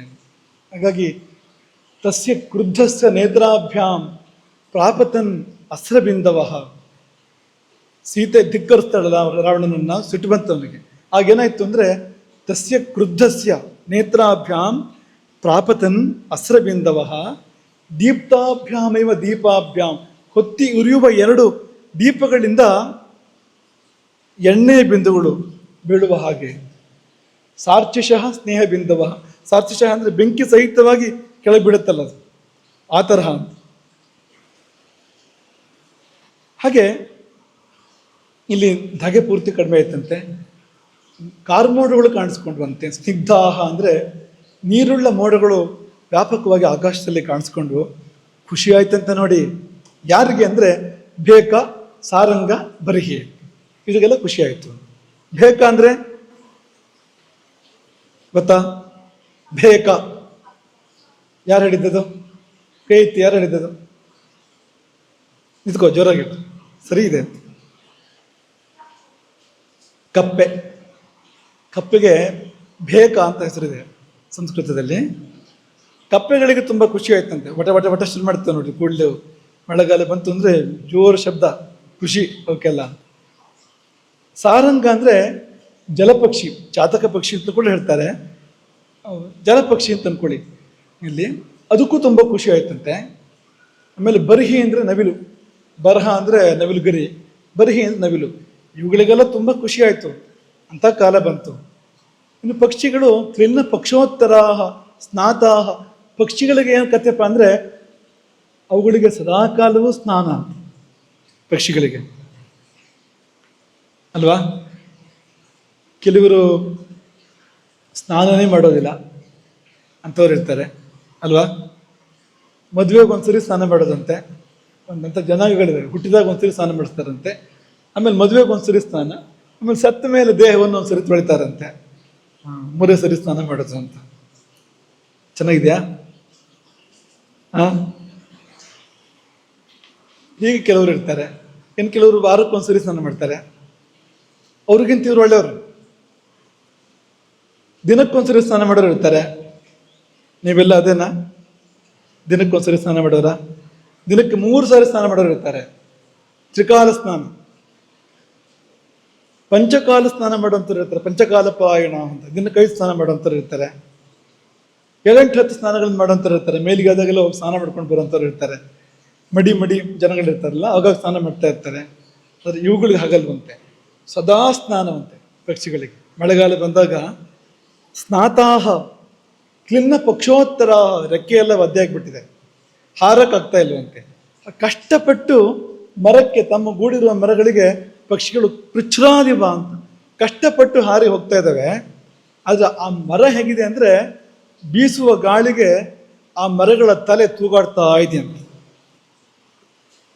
ವೃಷ್ಟಿ ವಾತಾವಧೂತ ಅಗ್ರಾನ್, ಅಗ್ರ ಅಂದರೆ ರೆಂಬೆ ಕೊಂಬೆಗಳು, ತುದಿ ಭಾಗ, ತಲೆ ಮರದ್ದು, ಅದು ಆ ಕಡೆ ಈ ಕಡೆ ತೊಣದಾಡ್ತಾ ಇದೆ ಅಂತ. ಅಂತಹ ಮರಕ್ಕೆ, ಕಷ್ಟಪಡೋ ಮರಕ್ಕೆ ಕಷ್ಟಪಡೋ ಪಕ್ಷಿಗಳು ಹೋಗ್ತಾ ಇದ್ದಾವೆ ಅಂತ. ಅಂತಹ ಒಂದು ಕಾಲ ಬಂತು. ವಾಲ್ಮೀಕಿಗಳು ಹೇಳ್ತಾರೆ, ಪರ್ವತ ಹೇಗೆ ಕಾಣ್ತಾ ಇರ್ತತೆ ಅಂದರೆ, ಪರ್ವತ ಅಂದರೆ ಪರ್ವತದಲ್ಲಿ ಏನಿರುತ್ತೆ, ಯಾವ ಥರ ರಾಶಿ ಪರ್ವತ ಅಂದರೆ ಅದು ಏನೇನು ರಾಶಿ ಹಾಕಿ ಪರ್ವತ ಆಗಿರೋದು? ಮಣ್ಣು, ಕಲ್ಲು, ಮರ ಎಲ್ಲ ರಾಶಿ ಹಾಕಿದ್ದಲ್ಲ. ಮಣ್ಣು, ಕಲ್ಲು ಅಥವಾ ಧಾತುಗಳು ಅದೆಲ್ಲ ರಾಶೀಭೂತವಾಗಿ ಪರ್ವತ ಆಗತ್ತಲ್ವಾ? ಆದರೆ ಈ ಸಮಯದಲ್ಲಿ ನೋಡಿದರೆ ನೀರಿನ ರಾಶಿ ಅಂತ ಕಾಣ್ತಾ ಇತ್ತು ಪರ್ವತ. ಯಾಕೆಂದರೆ ಬಿದ್ದ ನೀರು, ಬೀಳ್ತಾ ಇರುವಂಥ ನೀರು, ಬೀಳಲಿಕ್ಕಿರುವಂಥ ನೀರು, ಭೂತ ಭವಿಷ್ಯದ ವರ್ತಮಾನ, ಎಲ್ಲ ನೀರು ಎಲ್ಲ ಕಡೆಯಿಂದ ನೀರು ಹರಿತಾ ಇದ್ದಾಗ, ಎಲ್ಲೂ ಮಣ್ಣೇ ಕಾಣದೇ ಇದ್ದಾಗ, ನೆಲವೇ ಎಲ್ಲೂ ಕಾಣದೇ ಇದ್ದಾಗ ನೀರಿನ ಪರ್ವತವೋ ಎಂಬಂತೆ ಭಾಸ ಆಗ್ತಾ ಇತ್ತು. ಕೊನೆಯದು ಮಳೆಗಾಲದ ವರ್ಣೆಯದು. ಪರ್ವತಗಳಿಂದ ಝರಿಗಳು ಹರಿದವು, ಬಣ್ಣ ಬಣ್ಣದ ಝರಿಗಳು ಹರಿದವು. ಬಣ್ಣ ಬಣ್ಣದ ಝರಿಗಳು, ಬಿಳಿ ಝರಿಗಳು, ಹಳದಿ ಝರಿಗಳು, ಕೆಂಪು ಮಾತ್ರ ಅಲ್ಲ, ನೀಲಿ ಝರಿಗಳು, ಹಸಿರು ಛಾಯೆ ಇರೋ ಝರಿಗಳು ಎಲ್ಲ ಹರಿದುವಂತೆ. ಕೆಲವು ಭಸ್ಮದ ಬಣ್ಣದ ಝರಿಗಳು ಹರಿದುವಂತೆ. ಇದು ಯಾಕಿರ್ಬೋದು? ತುಂಬ ಕಡೆ ವರ್ಣನೆ ಬರುತ್ತೆ ರಾಮಾಯಣದಲ್ಲಿ. ಯಾಕೆಂದರೆ ಆಗಿನ ಕಾಲದಲ್ಲಿ ಪರ್ವತಗಳಲ್ಲಿ ಧಾತುಗಳು ಇರ್ತಾ ಇದ್ವು. ಈ ಕಾವಿ ಹಾಕೋದೆಲ್ಲ ಅದರಿಂದ ಗೈರಿಕ ಅಂತ ಧಾತುವೆ ಹೆಸರು. ಗೈರಿಕ ಗೈರಿಕ ಅಂದರೆ ಗಿರಿಯಲ್ಲಿ ಸಿಗುವಂಥದ್ದು, ಹಾಗಾಗಿ ಗೈರಿಕ ಅಂತ ಹೆಸರು. ಬೇರೆ ಬೇರೆ ಬಣ್ಣ ಅದಕ್ಕೆ, ನೀಲ, ಲೋಹಿತ, ಮಾಂಜಿಷ್ಠ, ಪತ್ರ, ಹೀಗೆ ಬೇರೆ ಬೇರೆ ಬಣ್ಣಗಳನ್ನ ಹೇಳ್ತಾರೆ. ನಾನಾ ಥರ ಬಣ್ಣಗಳು ಹೇಗೆ ನೀವು ಬರಿಬೇಕಾದ್ರೆ ಬೇರೆ ಬೇರೆ ಬಣ್ಣದ ಲೇಖನಿಗಳನ್ನು, ಮಸಿಗಳನ್ನು ಬಳಸ್ತೀರಿ, ಆ ತರಹ ವಿಚಿತ್ರ ವಿಚಿತ್ರವಾದ ಬಣ್ಣದ ಕಲ್ಲುಗಳು, ಅಂದರೆ ಮೃದುವಾದ ಕಲ್ಲುಗಳು, ಅಂದರೆ ಮಣ್ಣು ಕಲ್ಲಿನ ಮಧ್ಯೆ ಇದ್ದ ಹಾಗೆ ಅದು ಅಂತ. ಕಲ್ಲು ಒಂದು ಗಟ್ಟಿ ಕಲ್ಲಲ್ಲ, ಅದು ಮಣ್ಣೊಂದು ಪೂರ್ತಿ ಸಡಿಲ ಮಣ್ಣಲ್ಲ, ಅಂಥದ್ದು ಕಾವಿ ಕಲ್ಲು ಅಂತ ಸಿಗುತ್ತೆ, ಈಗಲೂ ಕೂಡ ಸಿಗುತ್ತೆ ಕಾವಿ ಕಲ್ಲು ಅಂತ, ಅದನ್ನೇ ತಂದು ಕಾವಿ ಹಾಕುವಂಥದ್ದು. ಹಾಗಾಗಿ ಆ ಬಣ್ಣ ಬಣ್ಣದ ಧಾತುಗಳು ನೀರು ಬಿದ್ದರೆ ಅವು ಕರಗಿ ಹರಿತವೆ, ಅದರ ಸ್ವಭಾವ ಅದು. ಹಾಗೆ ಹರಿದಾಗ ಎಷ್ಟು ಧಾತುಗಳು ಅವತ್ತಿನ ಕಾಲದಲ್ಲಿ ಇರ್ತಾ ಇದ್ವು ಅಂದರೆ, ಆ ಝರಿಗಳಿಗೆ ಆ ಬಣ್ಣ ಬರುವಷ್ಟು, ಝರಿಗಳೇ ಬಣ್ಣ ಬಣ್ಣದಲ್ಲಿ ಹರಿಯುವಷ್ಟು. ಈಗಿಲ್ವಲ್ಲ ಅಂದರೆ ಅದೆಲ್ಲ ಹರಿದೋಗಿದೆ. ಮಳೆ ಯುಗ ಯುಗ ಮಳೆ ಬಿದ್ದು ಬಿದ್ದು ಬಿದ್ದು ಎಲ್ಲ ಸತ್ವಸಾರಗಳು ಹೋಗಿದೆ ನೋಡಿ, ಕಡಿಮೆ ಆಗಿದೆ ನೋಡಿ. ಹಾಗೆ ಅದೆಲ್ಲ ತುಂಬ ಹೋಗ್ಬಿಟ್ಟಿದೆ. ಇದೆ ಈಗಲೂ ಕೂಡ ಸಿಗುತ್ತೆ, ಅಪರೂಪ ಆಗಿದೆ ಈಗ, ಮೊದಲಿನ ಥರ ಆಗಿನ ಥರ ಸಿಗೋದಿಲ್ಲ ಅಂತ, ಹಾಗಾಗಿದೆ ಅಂತ. ಇಂತಹ ಕಾಲದಲ್ಲಿ ಎಂಥ ಕಾಲವಂತೆ ದಶರಥ ತನ್ನ ಪಾಲಿಗೆ ಎಂಥ ಕಾಲ ಅಂದರೆ, ತಸ್ಮಿನ್ ಅತಿ ಸುಖೇ ಕಾಲೇ.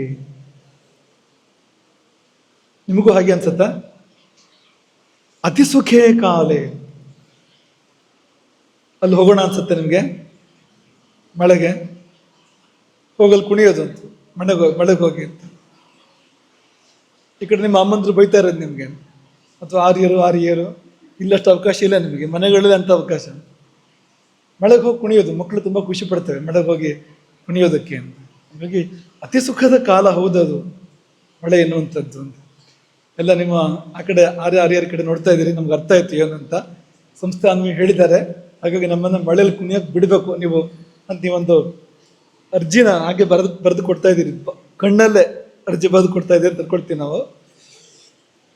ಆದರೆ ಅಲ್ಲಿ ಹಿಂದ್ಗಡೆ ವೈದ್ಯ ರವಿ ಇದ್ದಾರೆ ಹಿಂದ್ಗಡೆಗೆ, ಅವ್ರು ನಿಮಗೆ ಅಷ್ಟು ಆಶೀರ್ವಾದ ಮಾಡಿದ್ರೆ ನಿಮಗೆ ಆಯ್ತು ಹೋಗಿ ಅಂತ ಹೇಳಿದರೆ ಯೋಚನೆ ಮಾಡ್ಬೋದು. ಅವ್ರು ಯಾವ ಥರ ವೈದ್ಯರು ಅಂದರೆ, ಅವ್ರು ಯಾವುದಕ್ಕಾದ್ರೂ ಆ ಔಷಧ ಹೇಳಿದ್ರು ಆಶ್ಚರ್ಯ ಇಲ್ಲ ಅಂತ, ಹೋಗಿ ಮಳ್ಳಲ್ಲಿ ನೆಂದು ಬಾ ಅಂತ. ಅವ್ರು ಹೇಳೋ ಔಷಧಗಳೆಲ್ಲ ಸಾಮಾನ್ಯವಾಗಿ ಔಷಧದ ಅಂಗಡಿಯಲ್ಲಿ ಸಿಗೋದಲ್ಲ, ಇಲ್ಲ ಅಡುಗೆ ಮನೇಲಿ ಸಿಗೋ ಅಂಥದ್ದು ಅಂಥದ್ದೆಲ್ಲ ಹೇಳ್ತಾ ಇರ್ತಾರೆ ಅವರು. ಹಾಲು ಕುಡಿ ಅಂತ ಹೇಳೋದು, ಅಥವಾ ಜಾಮೂನ್ ತಿನ್ನು ಅಂತ ಹೇಳೋದು, ಏನ ತುಪ್ಪ ಎಲ್ಲ ಮಾಮೂಲಿ ಬಿಡಿ. ತುಪ್ಪ ಆಯುರ್ವೇದರೆಲ್ಲರೂ ಕೂಡ ತುಪ್ಪದ ವೈದ್ಯರು ಅಂತ ಹೆಸರು ಆಯುರ್ವೇದರಿಗೆ. ಅವ್ರಿಗೆ ತುಂಬ ಮುಖ್ಯವಾದ ಔಷಧ ಅದು.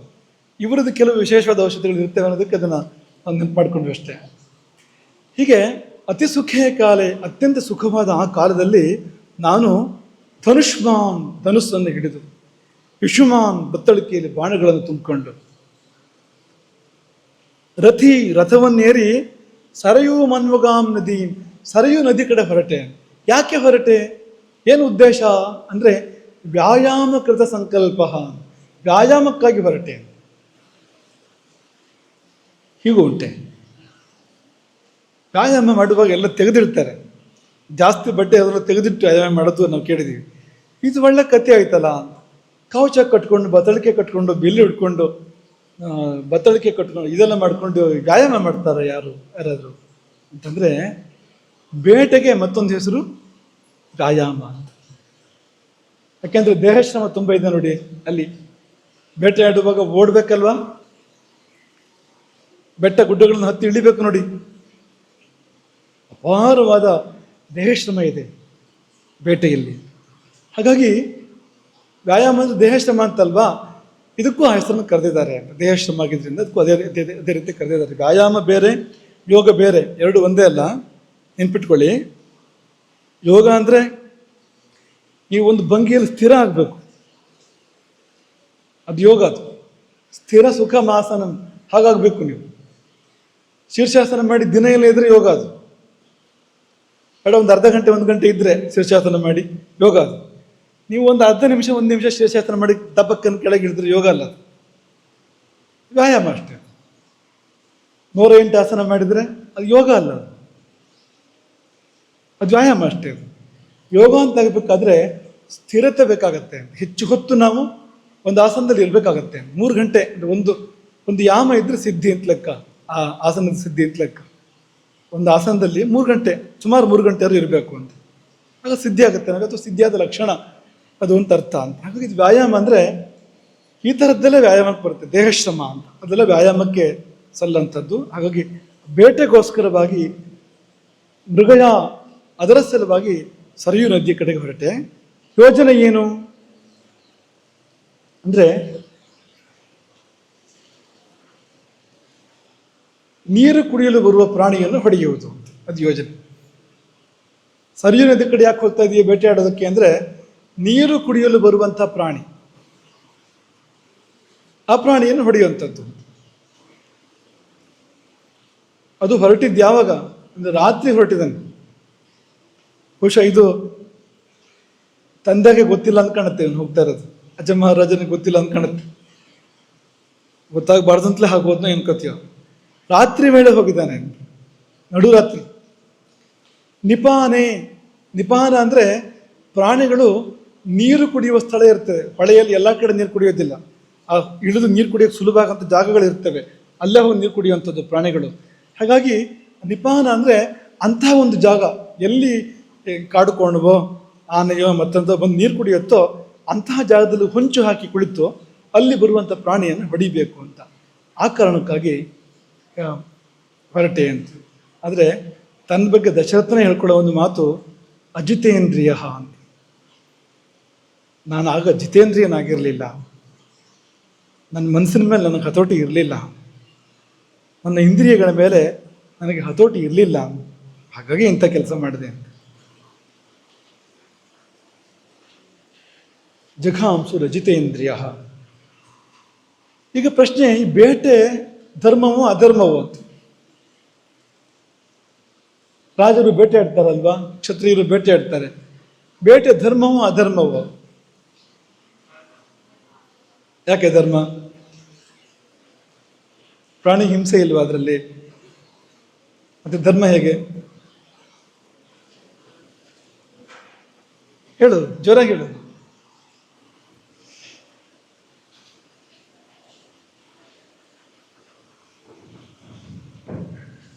ಅಂದ್ರೆ ಪ್ರಾಣಿಗಳು ಕಾಡು ಬಿಟ್ಟು ರಾಜ್ಯಕ್ಕೆ ದಾಳಿ ಮಾಡ್ತಾ ಇದೆ ಅಂದ್ರೆ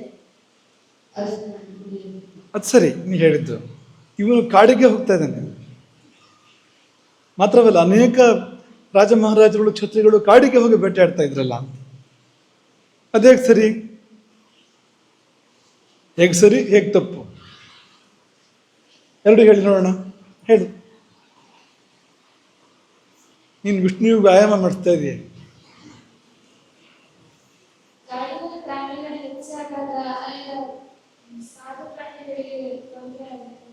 ಒಂದು ಕಾರಣ, ಒಂದು ಸರಿಯಾದ ಕಾರಣ, ಸಂಖ್ಯೆ ಮಿತಿ ಮೀರಿದಾಗ, ಸಂಖ್ಯೆ ಮಿತಿ ಮೀರಿ ಉಪದ್ರವಕ್ಕೆ ಕಾರಣ ಆದಾಗ ಅಂತ, ಅದೊಂದು ಕಾರಣ. ಹೌದು, ಇನ್ನೂ ಇದೆ, ಇನ್ನೂ ಕಾರಣಗಳಿದೆ.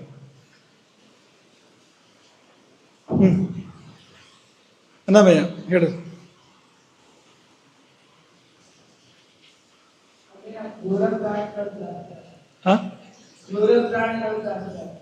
ಕ್ರೂರ ಪ್ರಾಣಿಗಳು, ಅದೇ ಉತ್ತರ. ಅದು ಸಂಖ್ಯೆ ಮಿತಿ ಮೀರಿದಾಗ ಅಂತ, ಅಸಮತೋಲನ ಉಂಟಾದಾಗ ಅಂತ.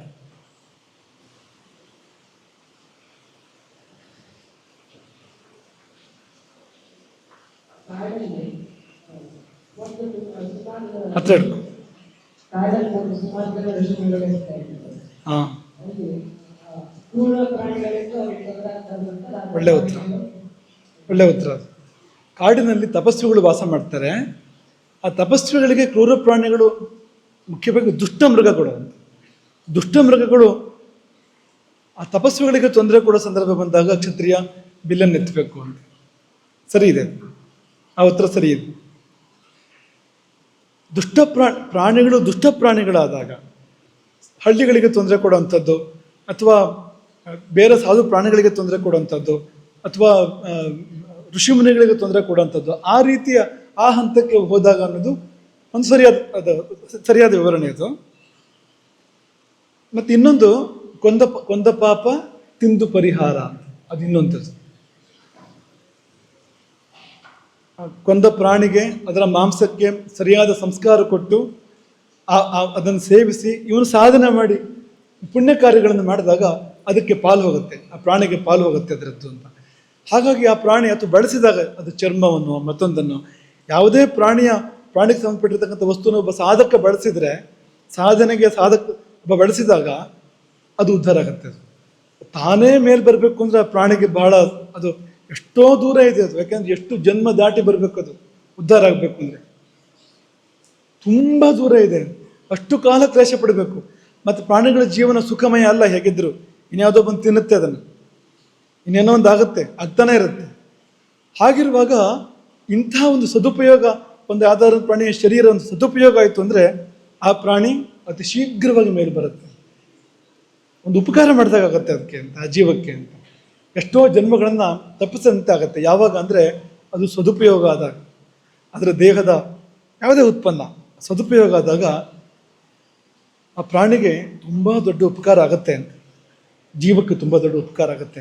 ಹಾಗಿದ್ದಾಗ ಅದು ಸರಿ ಅಂತ ಅನ್ಸ್ಕೊಳ್ಳುತ್ತೆ. ಹಾಗಿಲ್ಲದೆ ಇದ್ದಾಗ ಕೇವಲ ಹಿಂಸೆಯಾಗಿ ಪರಿಣಮಿಸಿ ನರಕಕ್ಕೆ ಕಾರಣ ಆಗುತ್ತೆ. ಮಾಡಬಾರ್ದು ಅದನ್ನು ಯಾವುದೇ ಕಾರಣಕ್ಕೂ ಅಂತ. ಆದರೆ ಏನೋ ಸ್ವಲ್ಪ ಎಡವಟ್ಟಾಗಿದೆ ಇಲ್ಲಿ. ಯಾಕೆಂದರೆ ತನ್ನನ್ನು ತಾನೇ ಅವನು ಅಜಿತೇಂದ್ರಿಯ ಅಂತ, ನನ್ನ ಮನಸ್ಸಿನ ಮೇಲೆ, ನನ್ನ ಕಣ್ಣು ಕಿವಿ ಮೇಲೆ ನನಗೆ ಹತೋಟಿ ಇರಲಿಲ್ಲ. ಹೊರಡುವ ಸಮಯದ ವರ್ಣನೆ ಮಾಡುವಾಗಲೇ ಹೇಳ್ತಾ ಇದ್ದಾನೆ ಅಂತ, ಯಾಕೆಂದರೆ ಸಂಕಲ್ಪದಲ್ಲೇ ವ್ಯತ್ಯಾಸ ಇದೆ, ಏನೋ ಎಡವಟ್ಟಿದೆ. ಏನು ಎಡವಟ್ಟಿದೆ ನೋಡೋಣ. ಅದಕ್ಕೆ ರಾತ್ರಿ ಎಲ್ಲ ಹೋಗಿ ಕಾದಿದ್ದಾನೆ ಪ್ರಾಣಿಯನ್ನು ಹೊಡಿಬೇಕು ಅಂತ. ಸರಿಯು ನದಿಯ ಪರಿಸರದಲ್ಲಿ ನಿಪಾನ ಪ್ರಾಣಿಗಳು ನೀರು ಕುಡಿಯುವ ಸ್ಥಳದ ಬಳಿಯಲ್ಲಿ ಹೊಂಚು ಹಾಕಿ ಕಾಯ್ತಾ ಇದ್ದಾನೆ. ಅಂಧಕಾರ, ಅಥಾಂಧಕಾರೇ, ಆ ಗಾಢಾಂಧಕಾರದ ಮಧ್ಯದಲ್ಲಿ, ಅಚಕ್ಷುರ ವಿಷಯೇ, ಏನು ಕತ್ತಲೆ ಕಣ್ಣು ಕಾಣದ ಸ್ಥಿತಿಯಲ್ಲಿ ಆನೆ ಗೀಳಿಡುವ ಸದ್ದು ಕೇಳಿತು. ಘೋಷಂ ವಾರಣಸ್ಯೇವ ನರ್ದತಃ, ವಾರಣ ಅಂದರೆ ಆನೆ, ವಾರಣಸ್ಯೇವ ನರ್ದತಃ, ಧ್ವನಿಗೈಯುವ ಗೀಳಿಡುವ ಆನೆಯ ಸದ್ದಿನಂತೆ ಕೇಳಿ ಬಂತು ನನ್ನ ಕಿವಿಗೆ. ಆದರೆ ವಾಸ್ತವವಾಗಿ ಅದು ಆನೆ ಗೀಳಿಡುವ ಸದ್ದು ಆಗಿರಲಿಲ್ಲ. ಮತ್ತೇನಾಗಿತ್ತು ಅಂದರೆ ಜಲೇ ಕುಂಭಸ್ಯ ಪೂರ್ಯತಃ, ನೀರಿನೊಳಗೆ ಮುಳುಗಿ ತುಂಬಿಕೊಳ್ತಾ ಇದ್ದಂಥ ಒಂದು ಕುಂಭದ ಸದ್ದಾಗಿತ್ತು. ಯಾರೋ ಕೊಡವನ್ನು ನೀರೊಳಗೆ ಅದ್ದಿದ್ದಾರೆ, ಬುಡು ತುಂಬುತ್ತಾ ಇದೆ ಅದು ನೀರು ಕೊಡದ ಒಳಗಡೆಗೆ. ಆ ಸದ್ದು ಪ್ರಾಣಿಯ ಸದ್ದಿನಂತೆ, ಅದರಲ್ಲಿ ಕೂಡ ನೀರು ಕುಡಿಯುವ ಆನೆ, ನರ್ದಿಸುವ ಆನೆಯ ಸದ್ದಿನಂತೆ ಅದು ಕೇಳಿ ಬಂತು ನನಗೆ. ನಾನು ಬಾಣ ಪ್ರಯೋಗ ಮಾಡಿದೆ ಆ ಸಮಯದಲ್ಲಿ. ಹೇಗಪ್ಪ ಮಾಡಿದೆ? ಯಾಕೆಂದರೆ ಅಂಧಕಾರೆ ಅಂತ ಇದೆ, ಅಥವಾ ಅಂಧಕಾರೆ ಅಂತ, ಕತ್ಲೆ ಇತ್ತು ಅಂತ ಇದ್ರೆ ಏನಪ್ಪ, ಕತ್ಲಲ್ಲೂ ಕಣ್ಣು ಕಾಣಿಸುತ್ತಲ್ವಾ? ಒಂದು ಸ್ವಲ್ಪ ಕತ್ಲೆ ಆದ್ರೆ ಒಂದು ಚೂರು ಹೊತ್ತಿಗೆ ಒಂದು ಕೆಲವು ಕ್ಷಣ ಬಿಟ್ಟರೆ ಕಾಣಕ್ಕೆ ಶುರು ಆಗುತ್ತೆ, ಕಣ್ಣು ಹೊಂದ್ಕೊಳ್ಳುತ್ತೆ ಅಂತ. ಕಾಣುತ್ತಲ್ಲ ಅಂತಂದರೆ ಅಚಕ್ಷುರು ವಿಷಯೇ, ಕಾಣ್ತಾ ಇರಲಿಲ್ಲ, ಅಷ್ಟು ಕತ್ಲೆ ಇತ್ತು. ನಾನು ಅಮಾವಾಸ್ಯೆ ರಾತ್ರಿ ಆಗುತ್ತೋ ಏನು ಕಥೆಯೋ, ಯಾಕೆಂದ್ರೆ ಇಂಥದ್ದೊಂದು ಅನಾಹುತ ಆಗಬೇಕಾದ್ರೆ ಅದು ಅಮಾವಾಸ್ಯೆ ರಾತ್ರಿ ಆಗಿರಬೇಕು ಅಥವಾ ಅದರ ಆಸ್ಪಾಸೆ ಆಗಿರಬೇಕು. ಅಂತೂ ಏನೇನೂ ಬೆಳಕಿರಲಿಲ್ಲ, ಕಣ್ಣು ಬಿಟ್ಟರು ಹೊಂದಿಸಿಕೊಂಡ್ರು ಕೂಡ ಕಾಣ್ತಾ ಇರಲಿಲ್ಲ. ಅಚಕ್ಷುರ ವಿಷಯ. ಹಾಗಿದ್ರು ಹೇಗಪ್ಪ ಬಾಣ ಪ್ರಯೋಗ ಮಾಡೋಕೋಟೆ ಅಂತಂದರೆ ಶಬ್ದವೇದಿಯನ್ನು ಪ್ರಯೋಗ ಮಾಡಿದೆ ಆ ಸಮಯದಲ್ಲಿ.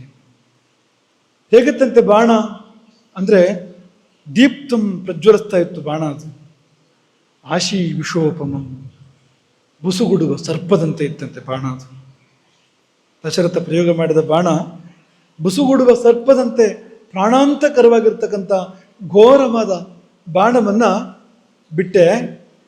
ನನ್ನ ಲಕ್ಷ್ಯ ಯಾವುದಾಗಿತ್ತು, ಉದ್ದೇಶ ಯಾವುದಾಗಿತ್ತು ಅಂದರೆ ಗಜಪ್ರೇಪ್ಸುಹು, ಆನೆಯನ್ನು ಹೊಡಿಬೇಕು, ಗೀಳಿಡುವ ಆನೆಯನ್ನು ಹೊಡಿಬೇಕು ಅನ್ನೋದು ನನ್ನ ಉದ್ದೇಶ ಆಗಿತ್ತು. ಆನೆಯನ್ನು ಲಕ್ಷ್ಯವಾಗಿಟ್ಟುಕೊಂಡು ಎಲ್ಲಿ ಆನೆಯ ಕುಂಭಸ್ಥಳ ಬಂದಿರಬಹುದು ಅನ್ನೋದನ್ನು ಅಂದಾಜು ಮಾಡಿ ಬಿಟ್ಟ ಬಾಣವನ್ನು. ಇಲ್ಲಿ ಕಾಳಿದಾಸ ಎಲ್ಲಿ ಎಡಬಿಟ್ಟಾಯಿತು ಅಂತ ಹೇಳ್ತಾನೆ.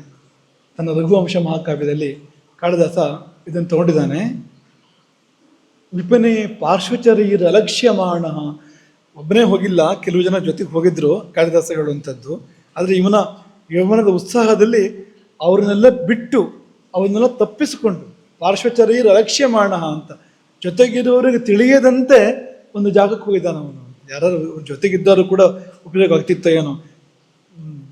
ಯುವರಾಜರೇ ಅದು ಆನೆ ಥರ ಕೇಳ್ತಾ ಇಲ್ಲ, ಬೇರೆ ಏನೋ ಕೇಳ್ತಾ ಇದೆ ಅಂತ ಅವ್ರು ಹೇಳ್ತಾ ಇದ್ರು ಏನು, ಸಲಹೆ ಕೊಡ್ತಾ ಇದ್ರು ಏನು, ಅನುಭವ ಇರುವಂಥವ್ರು. ಆದರೆ ಇಲ್ಲೇನಾಗಿದೆ ಅಂದರೆ ಪಾರ್ಶ್ವಚರೀರ ಅಲಕ್ಷ್ಯಮಾಣ ಅಂತ, ಹರಡು ಬಾಗಲು ಯಾರಿಗೂ ಗೊತ್ತಾಗದಿರುವಂತ ಹೋಗಿದ್ದಾನೆ, ಹರಡು ಬಾಗಲು ಕೂಡ. ಮತ್ತು ಅಲ್ಲಿ ಹೋದ ಮೇಲೂ ಕೂಡ ಜೊತೆಗಿರುವ ಮಿತ ಪರಿವಾರವನ್ನು ಬಿಟ್ಟು ಹಾಕಿ ಒಬ್ಬನೇ ಆ ಕೆಲಸ ಮಾಡಿದ್ದಾನೆ. ತಮಸಾ ನದಿ ಪ್ರಾಪ ನದಿ ತುರಂಗಮೇಣ ಹೋಗಿದ್ದಾನೆ. ಅಲ್ಲಿಗೆ ಹೋಗಿ ಅಲ್ಲಿ ಏನಾಯಿತು ಅಂದರೆ ಕಾಳಿದಾಸ ವರ್ಣನೆ ಮಾಡೋದು ಕುಂಭಪೂರ್ಣ ಭವ. ಕುಂಭಪೂರ್ಣ ಭವ ಅಂದರೆ ಗಡಿಗೆ ತುಂಬುವ, ಕೊಡ ತುಂಬುವಿಕೆಯಿಂದ ಹುಟ್ಟಿರ್ತಕ್ಕಂಥ ಶಬ್ದ. ನಿನದ ಶಬ್ದ ಪಟು ರುಚ್ಚೈಹಿ, ದೊಡ್ಡ ಶಬ್ದ, ಜೋರಾಗಿ ಕೇಳ್ತಾ ಇದೆ ಅಂತ ಶಬ್ದ, ಯಾಕಂದ್ರೆ ನಿಶ್ಶಬ್ದ ಇತ್ತಲ್ಲ ಹಾಗಾಗಿ ಜೋರಾಗಿ ಕೇಳ್ತಾ ಇದೆ ಅದು ಅಂತ. ಉಚ್ಚಚಾರ ನಿನದೋಂಬಸಿ ತಸ್ಯಾಹ. ಆಗ ತತ್ರ ಸ ದ್ವಿರದ ಬೃಂಹಿತ ಶಂಕಿ. ದ್ವಿರದ ಅಂದ್ರೆ ಆನೆ, ರಥ ಅಂದ್ರೆ ಹಲ್ಲು, ದ್ವಿರದ ಅಂದ್ರೆ ಎರಡು ಹಲ್ಲು, ಉದ್ದ ಎರಡು ಹಲ್ಲು ಅಂತ. ಮತ್ತೆ ಒಳಗಡೆ ಸುಮಾರು ಬೇರೆ ಹಲ್ಲಿದೆ, ಅದಲ್ಲ, ಈ ಕೋರೆಗಳು, ಕೊರೆದಾಡೆಗಳು. ಹಾಗೆ ದ್ವಿರದ ಬೃಂಹಿತ ಶಂಕಿ ಅಂದರೆ ಆನೆ ಗೀಡಿಡ್ತಾ ಇದೆ ಅನ್ನೋ ಶಂಕೆಯಲ್ಲಿ ಶಬ್ದಪಾತಿನಂ ಇಶುಂ ವಿಸಸರ್ಜ, ಶಬ್ದಪಾತಿಯಾದ ಬಾಣವನ್ನು, ಶಬ್ದವೀಧಿ ಬಾಣವನ್ನು ಪ್ರಯೋಗ ಮಾಡಿದ. ಮುಂದಿನ ಶ್ಲೋಕದಲ್ಲಿ ಕಾಳಿದಾಸ ಸೂಚನೆ ಕೊಡ್ತಾನೆ, ತಪ್ಪಾಯಿತು. ನೃಪತೆ ಪ್ರತಿಷಿದ್ಧಮೇ ಮತತ್ ಕೃತವಾನ್ ಪಂಕ್ತಿರಥೋ ವಿಲಂಘ್ಯಯತ್. ಪಂಕ್ತಿರಥ ಅಂದರೆ ದಶರಥ, ಅವನಿಗೆ ಇನ್ನೊಂದು ಹೆಸರು ಪಂಕ್ತಿರಥ ಅಂತ. ದಶರಥನಿಗೆ ಮತ್ತೊಂದು ಹೆಸರು ಪಂಕ್ತಿರಥ ಅಂತ. ಅವನು ರಾಜರಿಗೆ ನಿಷಿದ್ಧವಾದ ಕರ್ಮವನ್ನು ಮಾಡಿದ, ರಾಜರು ಮಾಡಬಾರದ ಕರ್ಮವನ್ನು ಮಾಡಿದ. ಅಪಥೇ ಪದಮರ್ಪಯಂತಿ ಶ್ರುತವಂತೋಪಿ ರಜೋ ನಿಮೀಲಿತಾ. ಶ್ರುತವಂತೋಪಿ, ತಿಳುವಳಿಕೆ ಇದ್ದವರಾದರೂ ಕೂಡ, ಜ್ಞಾನಿಗಳಾದರೂ ಕೂಡ ಕೆಲವು ಸಾರಿ ರಜೋ ನಿಮೀಲಿತಾ, ರಜೋಗುಣ ಬಂದು ಮುತ್ತಿದ್ರೆ, ಆವರಿಸಿದ್ರೆ ದಾರಿ ತಪ್ಪಿ ಹೆಜ್ಜೆ ಇಡ್ತಾರೆ. ಅಪಥೆ ಅಂದರೆ ದಾರಿ ಎಲ್ಲದುದು, ಅಮಾರ್ಗ, ಅಲ್ಲಿ ಪದಮರ್ಪಯಂತಿ, ಹೆಜ್ಜೆಯನ್ನು ಇಟ್ಬಿಡ್ತಾರೆ. ದಶರಥ ಅವನಿಗೆ ವಿದ್ಯಾಭ್ಯಾಸ ಇಲ್ಲ ಅಂತಲ್ಲ, ಅವನಿಗೆ ತಿಳುವಳಿಕೆ ಇರುವವರು ತುಂಬ ಒಳ್ಳೆ ವಿದ್ಯಾಭ್ಯಾಸವನ್ನು ಕೊಟ್ಟಿದ್ದಾರೆ. ಅಜ ಮಹಾರಾಜನೇ ತುಂಬ ದೊಡ್ಡ ಅವನು ತಿಳುವಳಿಕಸ್ತಾನ ಅವನು ಕೂಡ ಅಂತ. ಅದೆಲ್ಲ ಬೇಕಾದಷ್ಟು ಆಗಿದೆ ಅವನಿಗೆ. ಆದರೆ ರಜೋಗುಣ ಬಂದು ಆವರಿಸಿದಾಗ ಕೊಲ್ಲಬೇಕು ಅನ್ನುವಂಥ ರಜೋಗುಣ ತಾನೇ ಇದು ಅಂತ, ಅದು ಬಂದು ಆವರಿಸಿದಾಗ ತಿಳಿದವರು ಕೂಡ ತಪ್ಪು ಮಾಡ್ತಾರೆ.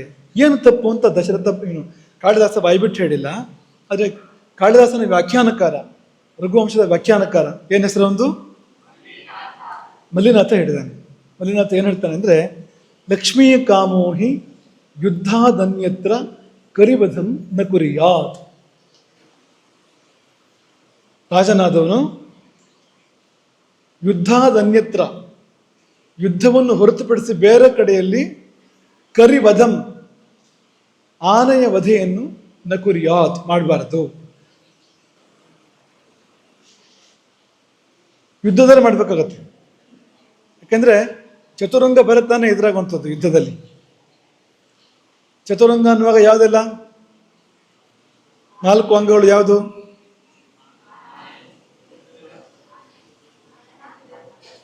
ಯಾರು ಹೇಳ್ತೀರಿ? ಕೈ ಎತ್ತಿ, ಕೈ ಎತ್ತಿ, ನೀ ಹೇಳು.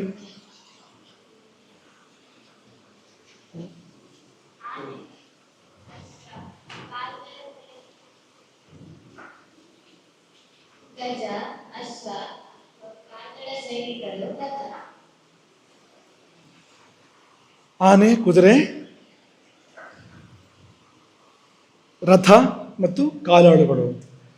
ಹಸ್ತ್ಯಶ್ವ ರಥ ಪಾದಾತಂ, ಹಸ್ತ್ಯಶ್ವ ರಥ ಪಾದಾತಂ. ಚತುರಂಗ ಅಂದ್ರೆ ಯಾವುದು ಅಂದರೆ ಹಸ್ತ್ಯಶ್ವ ರಥ ಪಾದಾತಂ, ಹಸ್ತಿ ಅಶ್ವ ರಥ ಮತ್ತು ಪದಾರ್ಥಗಳು ಅಂತ ಇದೆ ಅದು ಚತುರಂಗ ಅಂದರೆ. ಚತುರಂಗ ಬಲವನ್ನು ಎದುರಿಸುವಾಗ ಆನೆಯನ್ನು ಕೊಲ್ಲಬೇಕಾಗತ್ತೆ, ಕುದುರೆಯನ್ನು ಕೊಲ್ಲಬೇಕಾಗತ್ತೆ, ಮಾಡಬೇಕಾಗತ್ತೆ. ಅಲ್ಲಿ ತಪ್ಪಿಲ್ಲ. ಅದನ್ನು ಹೊರತುಪಡಿಸಿ ಬೇರೆ ಕಡೆಯಲ್ಲಿ ಕರಿಬದಂ ನಕುರಿಯಾತ್ ಮಾಡಿದರೆ ಲಕ್ಷ್ಮೀ ಕಾಮ, ಸಂಪತ್ತು ಹೋಗುತ್ತೆ, ಅಥವಾ ಸಂಪತ್ತು ಹೋಗುತ್ತೆ, ಲಕ್ಷ್ಮೀ ಕಾಮ ಅಂತ ಸಂಪತ್ತಿಗೆ ಪೆಟ್ಟು ಬಿಡುವಂತ. ಯಾಕಂದರೆ ಆನೆ ಅನ್ನೋದು ಲಕ್ಷ್ಮಿ ಅಲ್ವಾ, ಆನೆಗೆ ಎಷ್ಟು? 5 ರೂಪಾಯಿ ಆನೆಗೆ? 10 ರೂಪಾಯಿ? ಆನೆಗೇನು ಬೆಲೆ ಇರುತ್ತೆ? ತುಂಬ ಬೆಲೆ ಇರುತ್ತಲ್ವಾ? ಲಕ್ಷ್ಮಿ ಅಕ್ಕಪಕ್ಕ ಕಾಣುವಂಥ ಪ್ರಾಣಿ ಯಾವುದು? ಆನೆ ತಾನೇ ಕಾಣೋದು, ಲಕ್ಷ್ಮಿ ಅಕ್ಕಪಕ್ಕ ಕಾಣೋದು ಅಂತ. ಹಾಗಾಗಿ ಆನೆಯಲ್ಲಿ ಲಕ್ಷ್ಮೀ ಸಾನ್ನಿಧ್ಯ ಇದೆ, ಕೊಲ್ಲಬಾರದು ಆನೆಯನ್ನು ಯಾವುದೇ ಕಾರಣಕ್ಕೂ ಅಂತ. ಹಾಗಾಗಿ ದಶರಥನ ಲಕ್ಷ್ಮಿಗೆ ಪೆಟ್ಟು ಬಿತ್ತು ಅಲ್ವಾ? ದಶರಥ ಬಡವನಾಗ್ತಾನೆ ಅಲ್ವಾ? ಹೌದಾ? ದಶರಥನ ದುಡ್ಡಿನ ತೊಂದರೆ ಬಂತ ಜೀವನದಲ್ಲಿ ಯಾವಾಗಲಾರು ದುಡ್ಡಿನ ತೊಂದರೆ ದಶರಥನಿಗೆ? ಮತ್ತೆ ಲಕ್ಷ್ಮೀ ಕಾಮ ಅಂತ ಹೇಳಿದಾರಲ್ಲ, ಏನ್ ತೊಂದರೆ? ದುಡ್ಡಿನ ತೊಂದರೆ ಎಲ್ಲಿ ಬಂತು? ಆ ಜ್ವರ ಹೇಳಿ, ಸರಿ ಇದೆ. ಸಂತಾನ ಲಕ್ಷ್ಮಿ. ಬೇರೆ ಸಂಪತ್ತಿಗೆ ಕೊರತೆ ಆಗದೆ ಇದ್ರೂ ಕೂಡ ಸಂತಾನ ಸಂಪತ್ತು, ಸಂತಾನ ಲಕ್ಷ್ಮಿಗೆ ಕೊರತೆ ಆಗಿದೆ.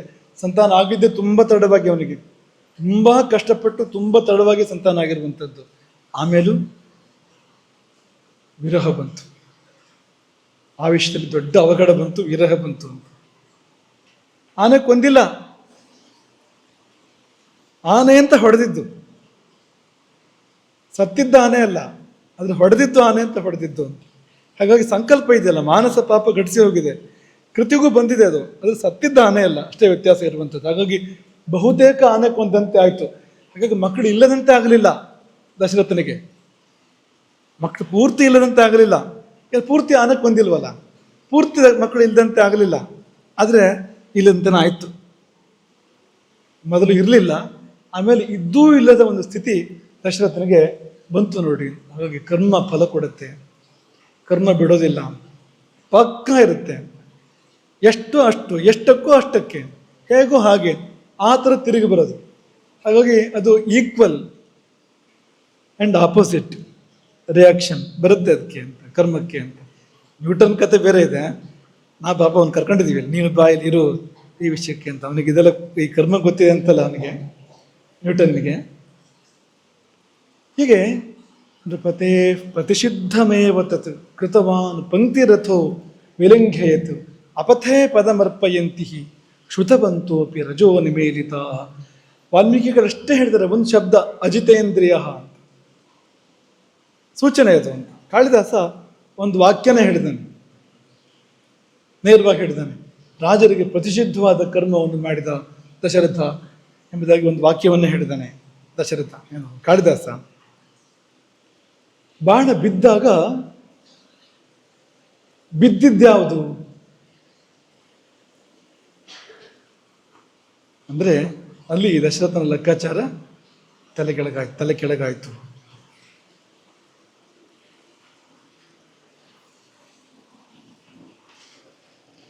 ನಾಳೆ ನೋಡೋಣ ಬಿದ್ದವ್ರು ಯಾರು ಅಂತ. ಯಾಕಂದ್ರೆ ಇವತ್ತಿಗೆ ಸಮಯ ಆಗೋಯ್ತು, 1 ಗಂಟೆ ದಾಟಿ ಹೋಯ್ತು. ಅದು ಶುರು ಮಾಡಿದರೆ ಮುಗಿಯೋದಿಲ್ಲ, ಅದು ಮುಂದಕ್ಕದು ಅಂಥದ್ದು. ಅಂತೂ ಇಷ್ಟಂತೂ ಪಕ್ಕ ಆನೆ ಅಲ್ಲ ಅದು ಸತ್ತಿದ್ದದು, ಆದರೆ ಒಂಥರದಲ್ಲಿ ಆನೆಯೇ ಸತ್ತಿದ್ದು.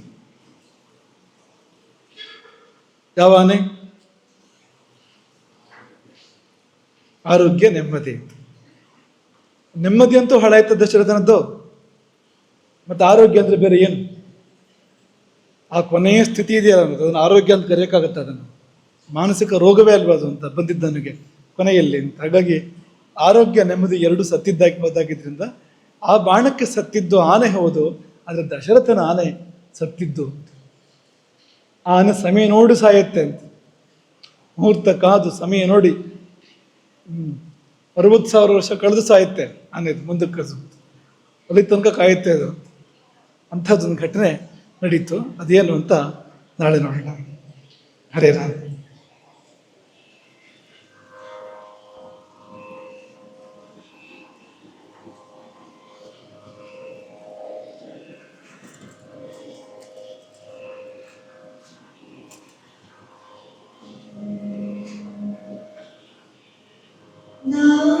ಮಾಡಿದ ಕರ್ಮ ಬಲವಂತ ಬಾರರೆ ನೀ ಮಾಡುವುದೇನು ಹರಿಯೇನು. ನಾ ಮಾಡಿದ ಕರ್ಮ ಬಲವಂತ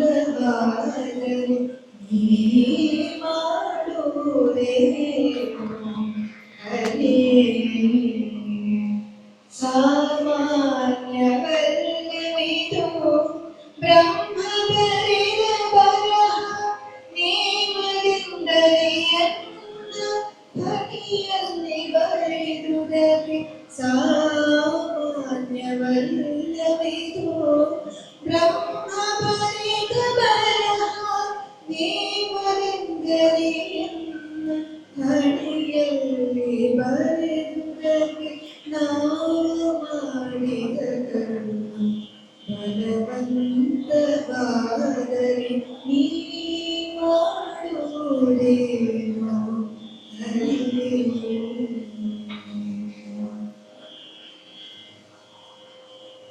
ಅತಿಥಿಗಳಿಗೆ ಅನ್ನ ಕೊಟ್ಟವನಲ್ಲ ಪರಸತಿಯರ ಸಂಬಗಳ ಬಿಟ್ಟವನಲ್ಲ.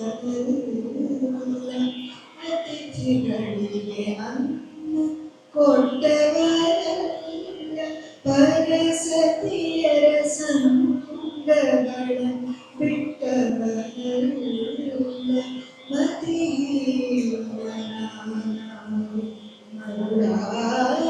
ಮರುಳಾಗಿದ್ದೇನೋ ದೇವಾ ಗತಿಯಾವುದಿನ್ನು ಗರುಡಗಮನ ಕೃಷ್ಣ ಮತಿಹೀನನಾಗಿ ಮರುಳಾಗಿದ್ದೇನೋ ದೇವಾ ಗತಿಯಾವುದಿನ್ನು ಗರುಡಗಮನ ಕೃಷ್ಣ. ಮಾಡಿದ ಭಗವಂತವಾದರೆ ನೀ ಮಾಡುವುದೇನೋ ಹರಿಯೇ.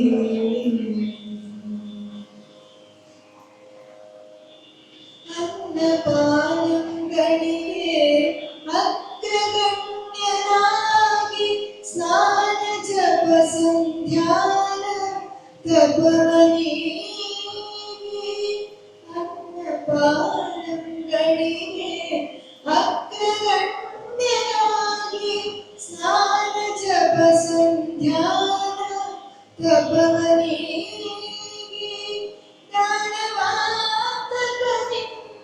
ಧ್ಯಾನವ ಮಾಡದೆ ಶ್ವಾನದಂತೆ ಮದಿ ಮದಿ ತಿರುವುದನಿಗೆ. ಧ್ಯಾನವ ಮಾಡದೆ ಶ್ವಾನದಂತೆ ಮದಿ ಮದಿ ತಿರುವುದನಿಗೆ.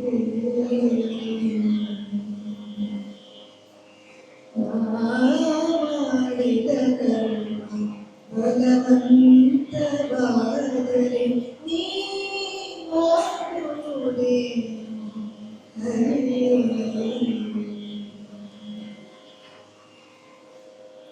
ಇನ್ನಾದರೂ ನಿನ್ನ ದಾಸರ ಸಂಗವಿತ್ತು ಮನ್ನಿಸಿ ಸಲಹಯ್ಯ ಮನ್ಮಥ ಜನಕ. ಇನ್ನಾದರೂ ನಿನ್ನ ದಾಸರ ಸಂಗವಿತ್ತು ಮನ್ನಿಸಿ ಸಲಹಯ್ಯ ಮನ್ಮಥ ಜನಕ. ಅನ್ಯರೊಬ್ಬರ ಕಾಣಿ ಆದರಿಸುವರಿಲ್ಲ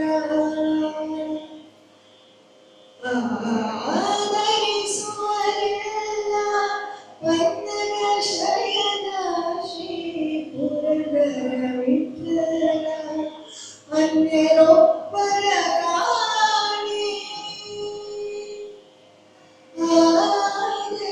ಆದರಿಸುವರಿಲ್ಲ ಆಧರಿಸುವರಿಲ್ಲ.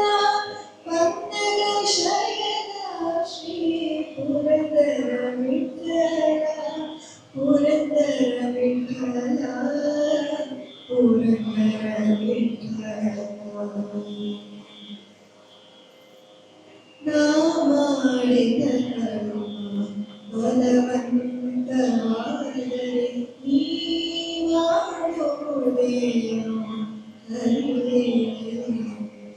ಸಾಮಾನ್ಯವಲ್ಲವಿದು ಬ್ರಹ್ಮ ಬರೆದ ಬರಹ ದೇವದುಂದರಿಯನ್ನ ಹರಿಯಲ್ಲಿ ಬರೆದುದಕ್ಕೆ ನಾ ಮಾಡಿದ ಕರುಣೆ ಬಲವಂತವಾದರೆ ನೀ ಮಾಡುವುದೇ